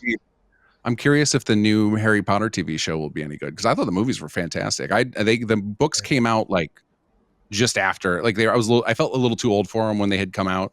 But I watched all the movies as they came out and I'm like, these are great fantasy movies. I'm enjoying these. Yeah. So, but like now we're reading the books to my kids and it's like, oh, it'll be interesting to see like what was lost. Well, you can feel it when you're reading it, obviously. Like, will that be worth it? Right. When you go watch the TV show, or it was like, nah, what they cut was great. They made a great little set of movies out of what they had. I don't know. Right. I have to warn you that I think the final book there is a thing that happens that's not in the final movie, and the book gets it right and the movie gets it wrong.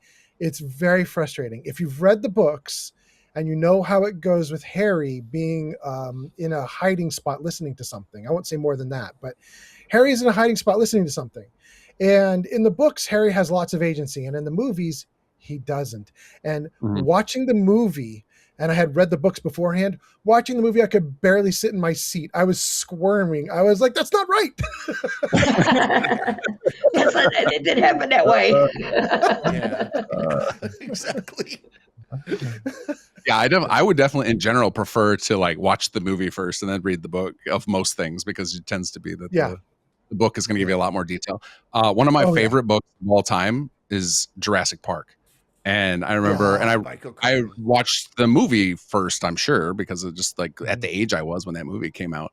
And like reading the book, I'm like, why weren't these scenes in there? These are so good. But I still love the movie. It's still a fantastic movie. Like, it's brilliant. That was a good one. Well, there's an author that writes books that he used to live in Florida. He's in his 90s now, but he still writes. Piers Anthony, and he wrote about a magical land called Xanth. He turned the state of Florida into a magical land. Well, he last count had 40-something books in that series, and it is such a great series. I always thought they should make shows or something, because it was great fantasy. You had everything. I loved Xanth as a kid. It was great. You had everything. You had crossbreeds and magic and love, and it was everything all wrapped up into one. I haven't experienced Xanth. I was very excited to see that Brandon Sanderson struck a deal with Apple to bring Cosmere Mistborn. Like, I can't. I hope he does that well, because the Wheel of Time series kind of. And I was a huge fan of those books. To see the Amazon kind of screw the pooch on that one, sad to see. I have not read anything about the Mistborn, but my girlfriend, she did Mistborn, and then she did the follow-up, like 8 books that are not set in the Mistborn universe, but are set in the Mistborn universe. It's very weird. I don't understand how the Cosmere stuff. Yeah.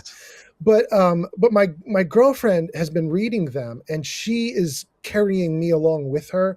I get constant updates, and she very often I'll hear her squeal in the other room, and then she will come running into the streaming room that I'm in right now, and she'll be like, "You're not going to believe what just happened."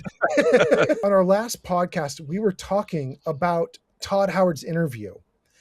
And I noticed in his interview, we were starting to prep for our interview with you, Kinggath, and we were talking on the last podcast about you, and but also Todd Howard's interview had come up, and one of the things we noticed that was very interesting was that Todd was pressed by the interviewer. It said, have you ever thought about giving a modder or a group of modders more access, like source code or something like that? Have you ever thought about letting them go nuts and do something bigger, full-blown DLC? They'll charge for this DLC. If you thought about that, and he without missing a beat, he goes, "We already do that with Kinggath." How did you feel about that? We may have some other stuff, top secret stuff that is coming down the pipes that I can't talk about. That's all. Oh, that's kind of cool to. At least you're giving us something here on VATScast. That's kind of a cool reveal to get. Yeah. Even if you can't say much, it's cool to get something. You know what I mean? Yeah. That's we heard him in an interview name drop us, and I was like, oh, he's talking about it. Okay. So there's. We weren't happy with the fact that strengthened our relationship with Bethesda over the years. Like, that the Doom thing we did with them last year was. I love that. Really cool. Actually, no, it's been over a year now. That was 2 years ago. Was that 2024? That was 2024. Yeah, that they came out. Yeah, time flies, man. One of the things that's interesting about that is, and you can tell me if this is wrong. This is a thing that I heard years ago, and I don't know if it's even true. But what I heard was that Bethesda was trying to hire up a bunch of modders, and they made you an offer or came and talked to you or did something with you. And you said, no, I want the freedom of being able to mod however I want to mod. And now you're one of the biggest modders that they have. And I'm just wondering, is any of that backstory true? And is that it's kind of wild to go from, I don't want Bethesda to hire me, I'd like to mod on my own, to then being Bethesda's kind of flagship modder. You know what I mean? I think so what's happened is I've had people fairly highly up there send me job postings to be like, you should apply for this, and I've said I'm not interested in that. So because like I don't, I think they probably do remote work and stuff, but at the time that was not the case, and it's like, I don't want to move to DC or Austin or Makes any of sense. their offices. Right, Like I like where I live. Yeah. So, but yeah, I do enjoy the feeling, and it is a weird. My life has gone in a weird direction. I did not anticipate where I'm at right now. Like I was, I'm still, modding is still my hobby, but now also it's part of my work, right? It's a very weird. Yeah. Like I try and have a divide of like, okay, it's. I remember after when the you made kids the go to bed, announcement. the kids go to bed. Now it's modding time, whereas then like 9 to 5 is work time. Actually, you're answering one of the questions I had. How do you juggle this crazy life you've got going and having a family on top of it? Because there's a lot of people trying to stream and you're doing all of it. You're modding, you're streaming. I mean, it's just committing certain blocks of time to certain things and don't let them bleed into each other. So I would say the worst I'm at that is with like, because my staff at KGC is global, like it's really hard for me not to like check into Discord all the time, make sure that they have what they need. Right. I don't want to be the blocker for them. So I'm still like dinking around my phone when I don't like to be, but it's like, usually it's like do a quick check, put it away for an hour, check again in an hour. So that way worse, they're waiting for me on an hour. But like, it's just dedicating certain blocks of time. It's like 9 to 5 is my day job. That is, I'm doing stuff. Like I have a software business that's not modding. Like it's just like working on corporate software stuff. I have a lot of clients there that I can't just leave hanging. KGC is another avenue of that. And then, I have 2 days a week I stream at night. And fortunately, my wife is a morning person. So she is up at 4 a.m. and in bed by 8:30. So like I have 4 or 5 hours a night that I can commit to this. I mean, I got young kids, so they're in bed too. So the family has fortunately slotted in nicely with that of like, 5 to 8:30 or whatever as family time. There's nothing, I'm not doing anything else. So that's kind of, and then a lot of weekend stuff, I try and say yes to as much as possible with the fam and not be working too much on the weekends. Right. And I can do that because again, they're in bed at 8:30 every night. So it's like, I'm a night guy. So I can, if I can get 4 to 6 hours a night working, like that's plenty of hobby time or extra work time or whatever. Yeah. We're all night owls. In fact, wonderful to have a partner that goes to bed early. Like, ooh, look at all this free time. Let's go. Yeah, my that is why settlements exist. Yeah. I mean, like early on. So, I mean, my wife and I used to, we'd go out and do stuff all the time, or we would stay up and watch Netflix series or whatever. And then when she got pregnant with our first kid, it was suddenly like out at 8:30. It was like, oh, I guess I suddenly have 5 or 6 hours to kill alone. And then I picked up Fall of War modding again. So, and it's just kind of going for 10 years. So, well, be sure to thank your wife for us.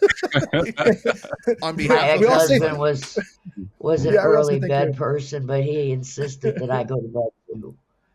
Oh, yeah. That's not flying. That would not fly with me. I don't think I wouldn't be able to. I don't think even if I got up at 4, my brain is still like when the sun goes down, all of a sudden my brain gets all tingly. It was that way with me. Nocturnal all the way, my whole life. Yeah, I'd stay up real late and then I'd get up with him at 4:30. I have heard, and I don't know if this is true, and it's not really a question for Kinggath because I'm sure Kinggath is not a social expert, but I have heard that creative people are typically night owls. I don't know if that's actually statistically true, but I have heard that if you go through huge swaths of people who are very creative and are creatively productive, you will find most of those people end up being night owls. So it's kind of interesting. Yeah, we've got a podcast here of all night owls. Yeah, I find that fairly true. I think most. I mean, I guess it's not 100% true. My art director is a morning person at KGC. She's up super early, so I think it's different strokes for different folks. Here's the question though: is she up so early that technically it's like a night owl early, like right, like or something? Yeah, maybe it's like get that night owl energy out first thing in the morning before the sun. Yeah. She's just doing it on the other end. Yeah. I mean, I to do the morning thing because it has the same power of like there's a few hours where nobody's going to bother you, right? Like people don't. Right. I mean, nowadays nobody calls anymore. Like right, like it's hard to get. It's rare you get a phone call these days, but I only get you don't get spam most people calls. don't get a phone call after 9 p.m. Right? It's just like common courtesy of like usually people alone in the evening. But the same thing in the Right. morning. Yeah. 4 to 10 a.m. Like people usually aren't calling your phone, so you kind of have like Yeah. this time in the day where no one's expecting anything of you, and you can Yeah. focus on whatever you want. So there's a power in that. Right. Yeah, exactly. No, totally. Yeah. All right. Well, I got more questions if you don't, Timmy T. You want to ask another one? I've run through mine. It's your guys' turn. I was waiting for you guys to start asking. So, Watchtower.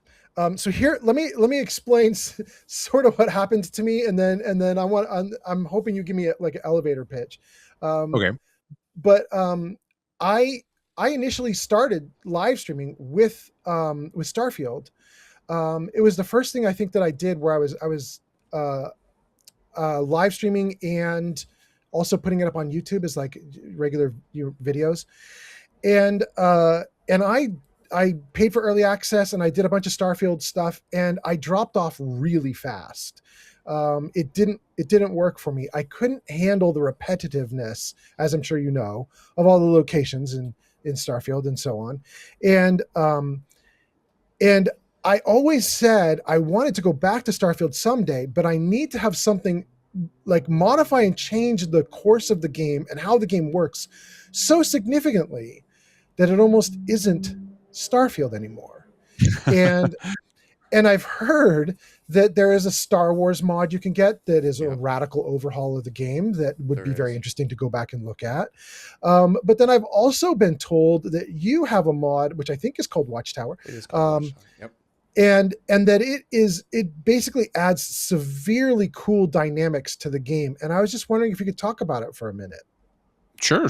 Yeah, Watchtower is probably the most popular thing outside of some settlements that we've ever put out. So that was a shocking thing for me of like, the narrative in the gaming sphere is that Starfield was a total failure. I was like, no, it's not. There's so many people playing Starfield. It's unbelievable. So Starfield, I will say I bounced off it at first. I think I was so excited. I bought everybody on my team a copy of it, like from some settlements. We were all like ready to go. And then I was just like, wasn't feeling it like 10, 12 hours in. I'm like, what's going on? And then what clicked it for me was to just start doing quests. Like I stopped trying to explore because exploration was that. It was like, oh, this planet just looks like the last one. And it's like, oh, it doesn't remember the stuff. I was like doing tests of like, okay, I'm going to go down there, clear this area, go up into space, go right back to the exact same spot. Oh, they all respawned. It's totally procedural. There's no memory of me being here. And that was like a turnoff. So I just once I started focusing on stories, then it was like, okay, there's still some fun here. I'm still enjoying this. And then I ended up playing it twice in a row. And I like got it, like 100%ed it as far as story content. But like as an exploration game, it does not play anywhere like Skyrim or Fallout. Like you can't, there's no joy to be found in just exploring on foot in the same way. To bounce off of that, where I spend most of my time in Starfield is I install lots of quest creations and I play through those creations and have those stories. And that's where I find all of the joy in it. Unless I am going somewhere specifically for like resources or if I'm doing like, like something very specific for like manufacturing and crafting or something. But So if we bounce that right back to Kinggath.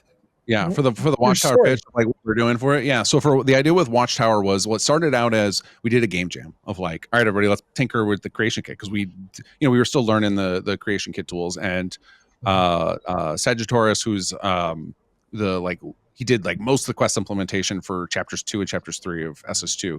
So very good with the creation kit. Came up with a way to make your companions fly your extra ships. So you can have up to 10 ships, and like so they would just fly around with your other ships. And I, in the meantime, had just come off of making the Weapons of Mass Destruction patch for SS2, and Helldivers 2 had just come out, and so I was like, I want to get orbital strikes working in Skyrim, or in Starfield. So the two of us came up with those ideas, and some of the people played around with stuff, but our two ideas were like fairly complete. It was like, yeah, we could roll with these. And so I merged them together. I was like, well, what if the orbital strikes aren't coming from like satellites or capital ships? They're coming from your follower ships. And one of the consequences of that was that it kind of married the ground gameplay to the space gameplay in a unique way, because now all of a sudden you get support from your ships. So now you have a reason to deck out all of your ships instead of just one. You have a reason to hire more crew members. So then it becomes part of the game of going and doing quest lines and finding cities is like, oh, I can hire more crew so that I have more people supporting me up in space. So it ended up creating this like nice marriage between the two. But then one of the things that came up with once you have orbital strikes is like, well, there's no content in the base game that demands that. It's most of the content is inside of facilities in the game. And then a lot of it is like very easy, right? Just 6 pirates at this base. So, one orbital strike and they're all dead. So I was like, okay, so we need an antagonist that you can fight with this. So then we invented a new antagonist called Watchtower. And Watchtower has taken it upon themselves. Like they basically, it's kind of, we keep it very light because one of the rules we have on our team is we can't steal Bethesda's thunder.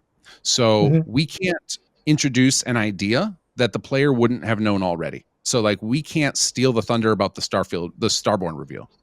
So there's so like you've bounced off the game, so I don't want to tell you how the Starborn came to be in there. I'm sure you're aware of them, of what they are. Yeah. So like we hold off a lot of story. We just hint at it lightly to be like, but the idea is basically that Watchtower is it's a clandestine group that has set themselves up to protect people from Starborn. They don't know what Starborn are precisely, but they know that there's some people that are showing weird anomalies and like things that don't make sense. And so they've kind of almost like paranormal protection agency, like like the X-Files, but like they're using like illegal tech because they're like, that we're above the law and that we're doing it for the good of humanity. And so then they have these bases and they're using like, this is a moment we don't ever advertise in the trailers because we didn't want to set expectations so high, but also because it's really fun when you experience it the first time, is that they are using mechs still. So they're AI mechs because just too many limitations. Yeah. And so like one of the first facilities you come across, all of a sudden this mech bursts up out of the ground and you're like, oh God, what do I do against that thing? And so one of the only ways to defeat them is using these orbital strikes because they're strong enough to break through the shields. So so we add in a whole bunch of POIs of this new faction, and then you have the strike system, and then we have there's like a relay system. So there's a relay that they monitor every single system, and you can go take that down. But to find it, you have to go planet side of one of their bases to find it. It's almost like it was heavily inspired by Return of the Jedi, of like, you got to go take down the shield generator to find to detect. Oh yeah, yeah. No, so I try to glue back and forth between space, ground combat, and space, and try to create this marriage. Clear out every single. I drag out the destroying the arrays as much as I like the space combat a lot. Yeah. So I will go and clear out every system. Nice. That I can. There's a lot. There's like it's like 130 systems or something like that. There's a lot. Well, after a while, I think after about 80, she stops giving them to me. Yeah, eventually we blacklisted a bunch, like places like we didn't want them over the major cities because it was like, well, the UC is too concentrated, or they would have found them and smoked them out, so they kind of stay. We had some more reasons why they wouldn't. I think the most I've done is about 80. Like 83, 84 stars out of the. That's still a ton. Yeah, there's a lot to do, but there's ways to accelerate it. So if you're like, I've had enough of this, we give you a path to be like, okay, well, here's the heart. You can go take that out, and it'll cause a chain of events that dismantles them faster. Yeah, so you can. I intentionally take the long way. So then here's my follow-up question, Kinggath, and that would be, if I'm interested in back into Starfield, and I want to grab Watchtower as my way to enhance it to the point where I can feel like I'm getting something meaty. Yeah. Is it so overtaking the main storyline that I just should pick one or the other, or are they complementary? So it's complementary. In fact, part of the quest line in Watchtower does not happen until you've gotten most of the way through the main quest, because again, we can't steal Bethesda's thunder. So there's a story moment in there where something major gets revealed to you, and we tie into that. Not directly to where it's not like a continuation of their story, but it's involving things that you wouldn't know about until then. But I will say that a lot of players have come to us with anger about Watchtower because the systems we introduce are so intense that for fresh characters, they're a little hard. Like it's hard mode. So There are mods out there that are like chill out watchtower or something that basically like delay it so that you don't get hammered too early before you're ready. You know what I though? think I've seen those. Okay, Here's cool. the thing though. If you stick to your initial thing about doing quests and you kind of do some of the story and do quests, they mostly keep you to the under level 15 star systems. And there's plenty of star systems that you can go through that are under level 15. Like, I mean, this last playthrough actually, I'm gonna be honest, I always play your mods as a dedicated playthrough.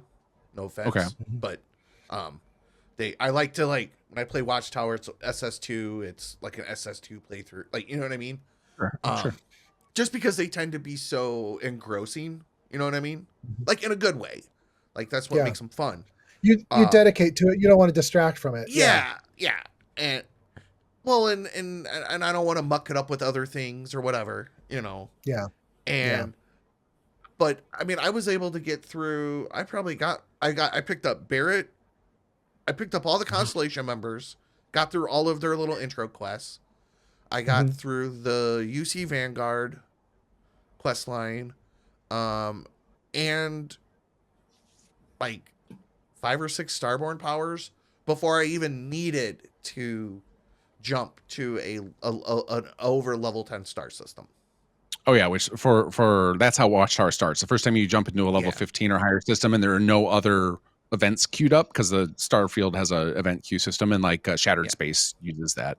As long as there's no other events queued up, then you get ambushed by Watchtower, and then the story starts from there. And then once you know about Watchtower, anytime you jump into a system that they're monitoring, they come at you hard. And like it's designed to be that sometimes you actually have to escape, because to me that was one of the things missing from the fantasy of like the jump to light speed, like, or hyperspeed, right? Like you got to get out of there. Like we are not ready for this, or like, oh crap, we found the Apple ship. I got to get out of here. You don't ever have to do that in the base game. So we're like, well, let's have that. Let's have those moments where you're just like, oh, I can't deal with this yet. I need to get out of here, and actually use that feature in the game. And so like it's good to know that up front of like that's you're gonna have to deal with that before you install Watchtower. So some folks have taken to like, I wait to install it until I've done more of the base game, or they use mods to delay it or whatever. But like you said, I think that you can get through a lot of the main game quests and get yourself leveled up a bit and get some fleet build up before you even encounter it. Basically, you just need one ship built up and then a secondary ship that's decent to at least like to start, to get going. Yeah. Like you don't need like a whole fleet of end game ships to do Watchtower. You need. I'm the only one that hasn't played it. Hasn't played Watchtower, or hasn't played Starfield. Starfield. I would say if you bounced off of Starfield, my recommendation is to just play through the main quest line at the beginning. You'll get introduced to Constellation, and then Sarah will walk you over to the UC Vanguard and just accept that mission and follow that instead. Go to UC first and play it just for its stories, and then that'll start to suck you in. You'll start to see the universe. They introduce you to the conflicts. It has some like really cool moments where you're like, oh, I didn't know the creation engine could do that. And then you start, there's like, when you finish up that quest line, it has like a change to the whole game world. Like a thing happens where it's like, oh, that impacted everywhere. That was really cool. And like, that's kind of what sucked me into it. But before that, just trying to explore on foot in a procedural generated world, like it's it loses it once you've mastered the gunplay. It loses its fun. Yeah. Agreed. Yeah, totally. There's also a lot of survival stuff that got instituted, but now that wasn't there before. To make the difficulty more dynamic. Have you played any of the mods that add the fuel system back? Oh, I use Real Fuel. I love it. That seems like I am so bummed they cut that, because that to me seemed like that's how Starfield feels like it was made to be played that way. With the limitations of how far you could fly, and that to me felt like that's what outposts were supposed to be for, so you could helium farm and have a refueling station. And it's like, oh, that seems like that would have been amazing. That's actually why I use like first thing I do is I go set up my outpost on Vessel 3B. There is a spot that I can always generate the 5 resource settlement or outpost. And then I set up helium extractors kind of staggered across the settled systems as I take out the Watchtower relays. Yeah, that sounds really cool. Next time I do a playthrough of Starfield, I think I'm going to install that one. Yeah, Timmy, I think when I go back to Starfield, which is not going to be for a while, it's like a year from now. But when I go back to Starfield, I think you and I should talk. I think maybe you can help me set up something really good. I think we can I think it'd be make cool. it much more enjoyable. I can't Yeah. guarantee you'll like it, but I can definitely close the gap a Yeah. lot. Yeah, I think it's going to be great. I mean, there was that interview. I saw an interview Todd did recently where he said, where he was like trying to dispel these hopes for Starfield 2.0, where he's Yeah. like, if you bounce it off the game the first time, this isn't going to change it so dramatically. You're suddenly going to love it. Yeah.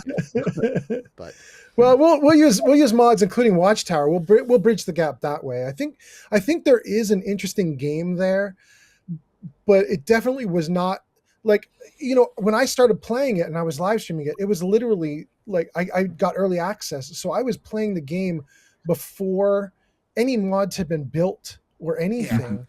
And I didn't even have like good tutorials, guides, or YouTube videos or anything. Like, it was so new. And so for me, I just was playing raw base game without even a lot of bug fixes. And I just like Todd said, like, I bounced off it hard. But I'll go back to it. I'm not so opposed. I'll go back to it. It's just like honestly, every Bethesda game needs all of that. I mean, Skyrim's the same way. I mean, honestly, probably the reason why I didn't like Skyrim was because I was playing it vanilla, and I'm sitting there on the back of the cart watching some dude get his dragon attack, and I'm like, this is fucking lame. Really? I loved it, but after a few times of riding the cart, I was like, oh no, I'm done. Well, I'm not meaning it like literally. I just mean like, I already am not a huge fantasy person, and then just like, sure. I've been having a great time though. It's a good conversation. Thank you guys. It's fun. I'm glad to finally meet you after all this time. Hey, wait, what was that, Kinggath? I mean, I missed I'm a that. little rusty. I'm not a huge like, Well, I basically stopped playing because I got a cognitive disorder.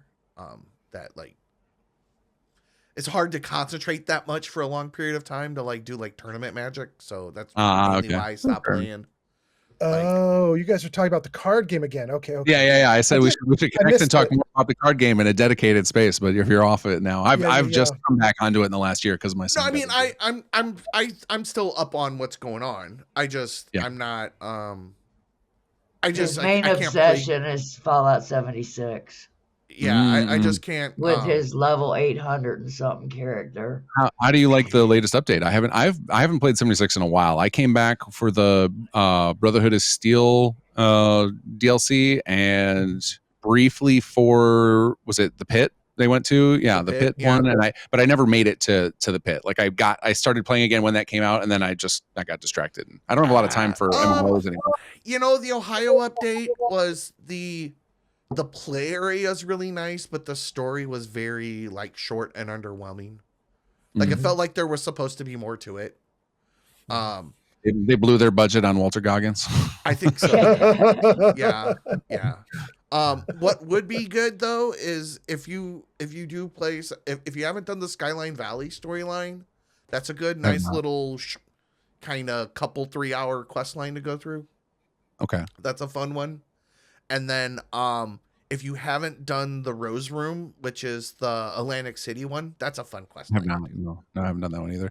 No, I'm always nervous about it because I get really addicted to things. So like I used to put way too many hours into World of Warcraft, and same with Destiny. And so I'm like my guard goes up with multiplayer games anymore. Yeah, so to where I agree. I mean, I mostly just play because I've got friends that play, but like as far as like how I always used to justify it, I was like, well, my guild leader is a doctor and he plays for 40 hours a week. Why can't I? So it was always like,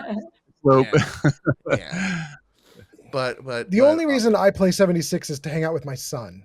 If I can get my son into 76, I'll do 76. But that's it. That's it. But I like the Skyline Valley quest line, and I definitely like the Rose Room, which is the Atlantic City quest line. The Pit was okay, but I don't do a lot of grind. Like I do, but I don't. Yeah, like that was the thing I heard about the Pit, and that's why I didn't do it. It was like, oh, you don't really you're not like exploring the Pit. You're going to do a mission. And I was like, I want to explore the new area. Yeah. That was the thing, is I didn't really do the Pit because there really wasn't like a story. I mean, there was, so I did it once and I did the story and like that was it. So that's kind of what I do a lot with 76 is I'll do the story content and then I kind of, I work on like beginner builds and stuff for little videos once in a while. But Yeah, you do have some good build guides for us. It's true. yeah, but that's kind of my thing. I like to do it's the same thing I did in Magic because I used to make budget commander decks for commander decks that were pretty spiky. Okay. Yeah, so that's kind of my thing. Got it. I like making educational content. Okay. So fair. I do too. I'm done many a tutorial and under my belt. Yeah. Anyway. So if we want to throw one last question at Kinggath, I mean, Granny Vats, you got a big question you want to ask? Timmy T, you got a question you want to ask? Your big one? Didn't want to ask another question. I did want to say that I'm happy to finally meet you. And we started to talk earlier. The reason that I don't raid you is because I'm usually streaming when you're on. We have same or I'm not streaming on a Wednesday, But all good. All good. My time period is always the same as yours, except that mine extends to 3 a.m. 2 a.m. your 2 a.m. your time.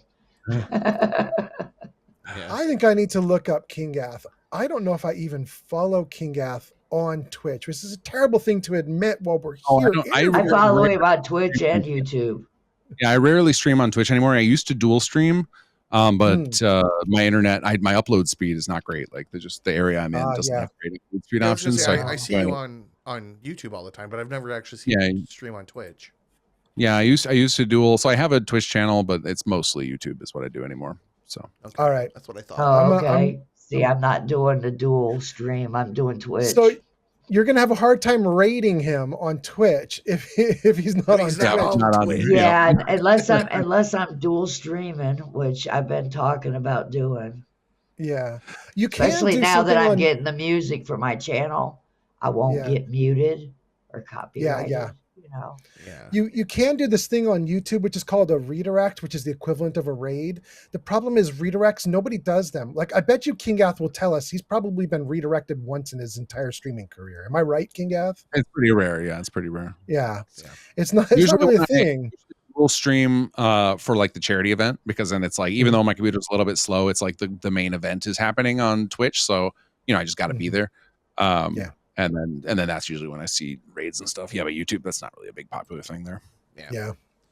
Well, thank you very much for joining us. If we don't have any more questions, yeah, it was a pleasure. Definitely, I'm excited to see more some settlements too.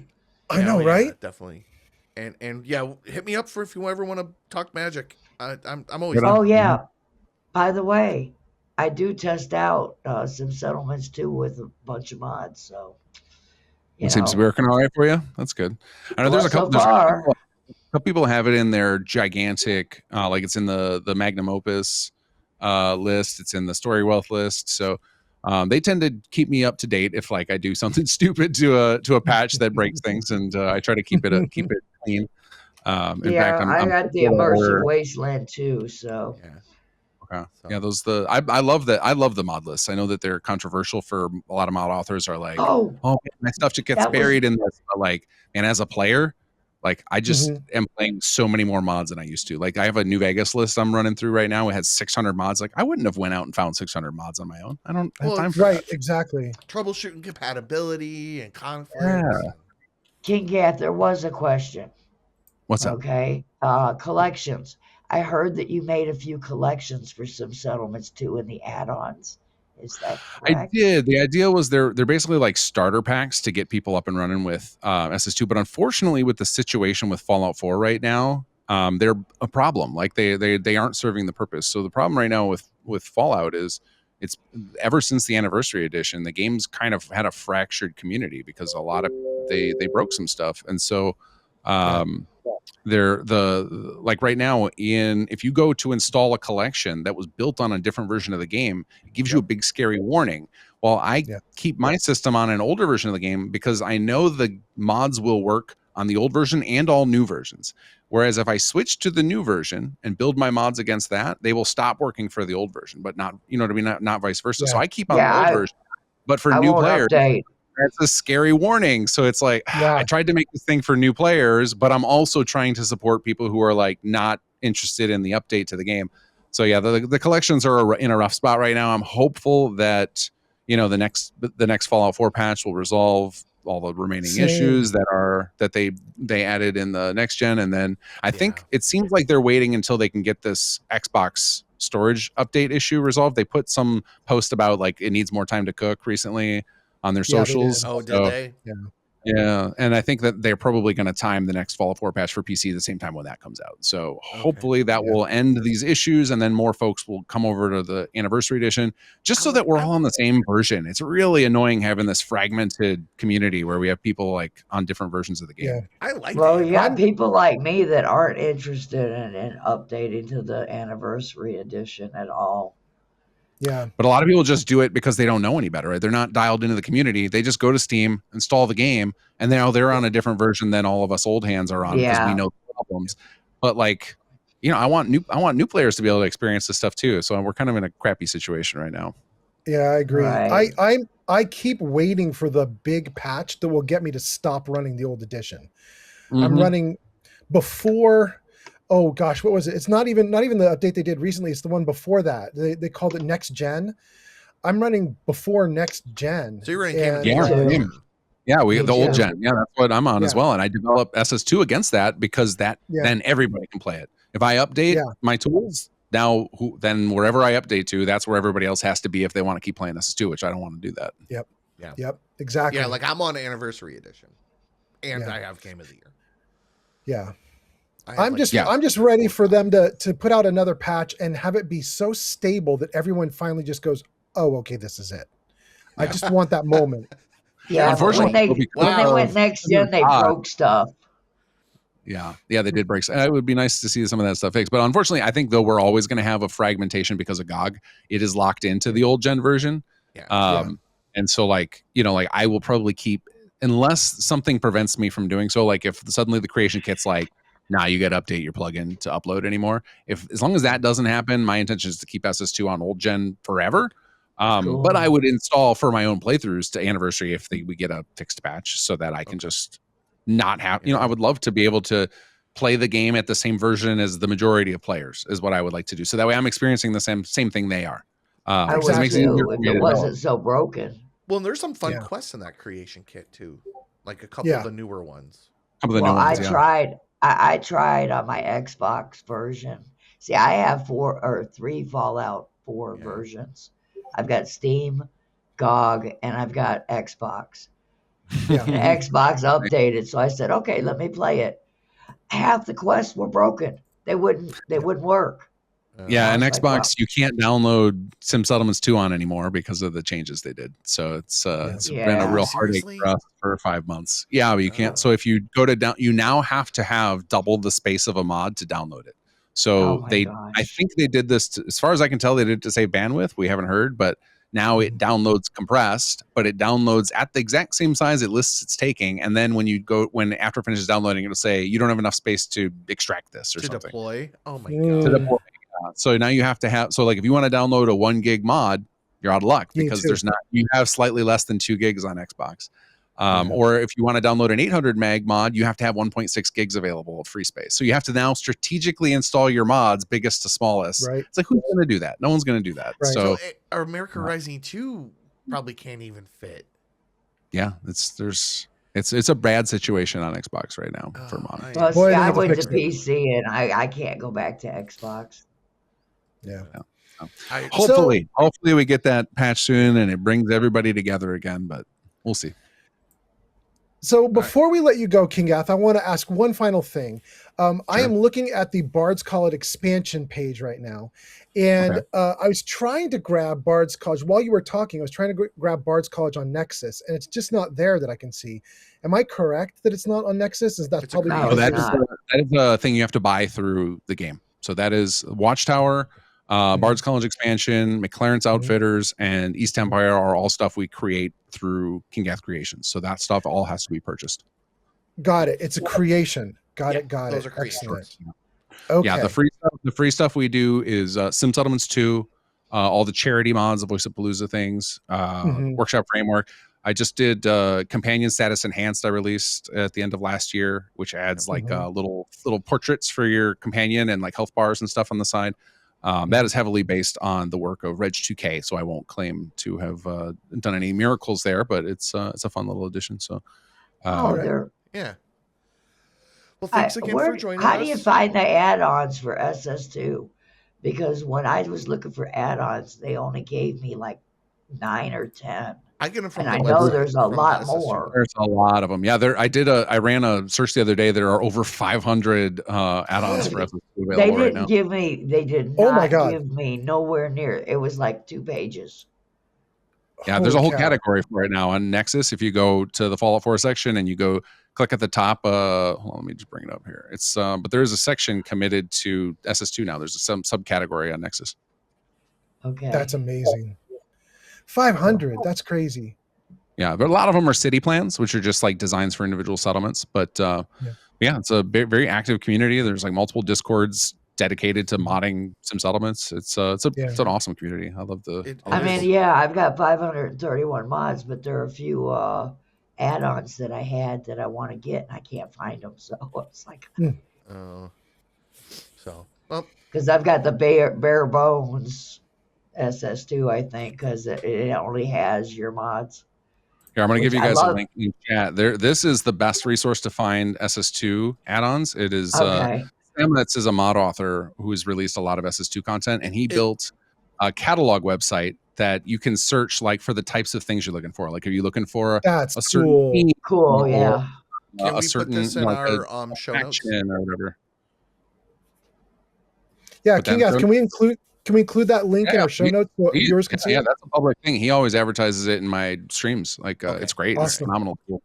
Yeah. Okay. Please do. Right. Thank you tons. Thanks again, man. And thank you also for coming and hanging out with us. This was, guys, for anybody who's watching, if you're still watching all the way to the end of this video, first of all, bless you. But second of all, this was wildly fun, you guys, because we had Kinggath scheduled for 1 hour. In fact, not even a full hour. We had him for like 50 or 55 minutes. 55 minutes. Yeah, that's all right.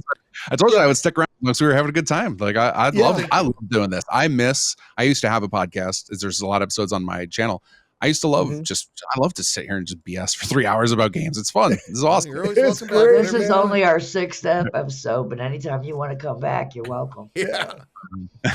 I mean, we should definitely have Kinggath back, but when we have Kinggath back, we're going to have to do it when we're like absolutely ready. Like, we've already asked Kinggath a lot of our beginner questions. So the next time Kinggath comes in, we're going to have to pepper this poor dude with like the actual hard stuff.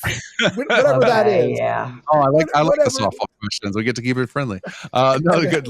Hit me up after the next couple of things we release come out. Like, we have a couple things coming down the pipes. So hopefully we'll have some stuff to talk about. Is there anything you want to plug before you go? I mean, I'm always love to see more people playing our stuff at Kinggath Creations. So if you want to hit up there, but I also just love come to my streams. I love talking to people. Like, my favorite day of the week is Wednesday of like, I work on SS2 live. I'm usually playing it. And then, we take notes about bugs. People tell me reports. Sometimes I'll help people fix stuff live. Sometimes we'll just open the creation kit, just fix stuff. And ramble. And ramble. Yeah. Come check out my streams on Wednesday. And Sunday, I've started doing. Sunday was always a wild card stream night for me, where it was just like, whatever I kind of feel like playing. So I just did a full Skyrim playthrough of all the DLC in the base game. And now we're playing through New Vegas. And it's just kind of that's much more chill. I have no specific goals for that. Wednesday is when if you like SS2 and you want to engage on that, like, that's the night. Join me on Wednesday nights. All right, we will do that. Yeah, you've also been doing what was it? The Bard's College, wasn't it, or East Empire? Yeah. When I did Skyrim, I played through East Empire, Bard's College, all of the base game, faction quest lines, and then both DLC quest lines. Yeah. All right. So nice. Cool. Well, have a good night, everybody. Well, if you ever get so big that you're so busy, just tell them to ask Granny. I see you, Timmy.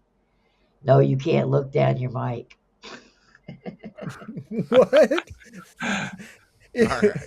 Thanks again, everybody. Well, thank you, Kinggath. I appreciate it. Yeah, and everybody have a good night. Thanks for having me. Yeah. Later. All right. Thank you, guys. All right. Good night. Bye, everybody.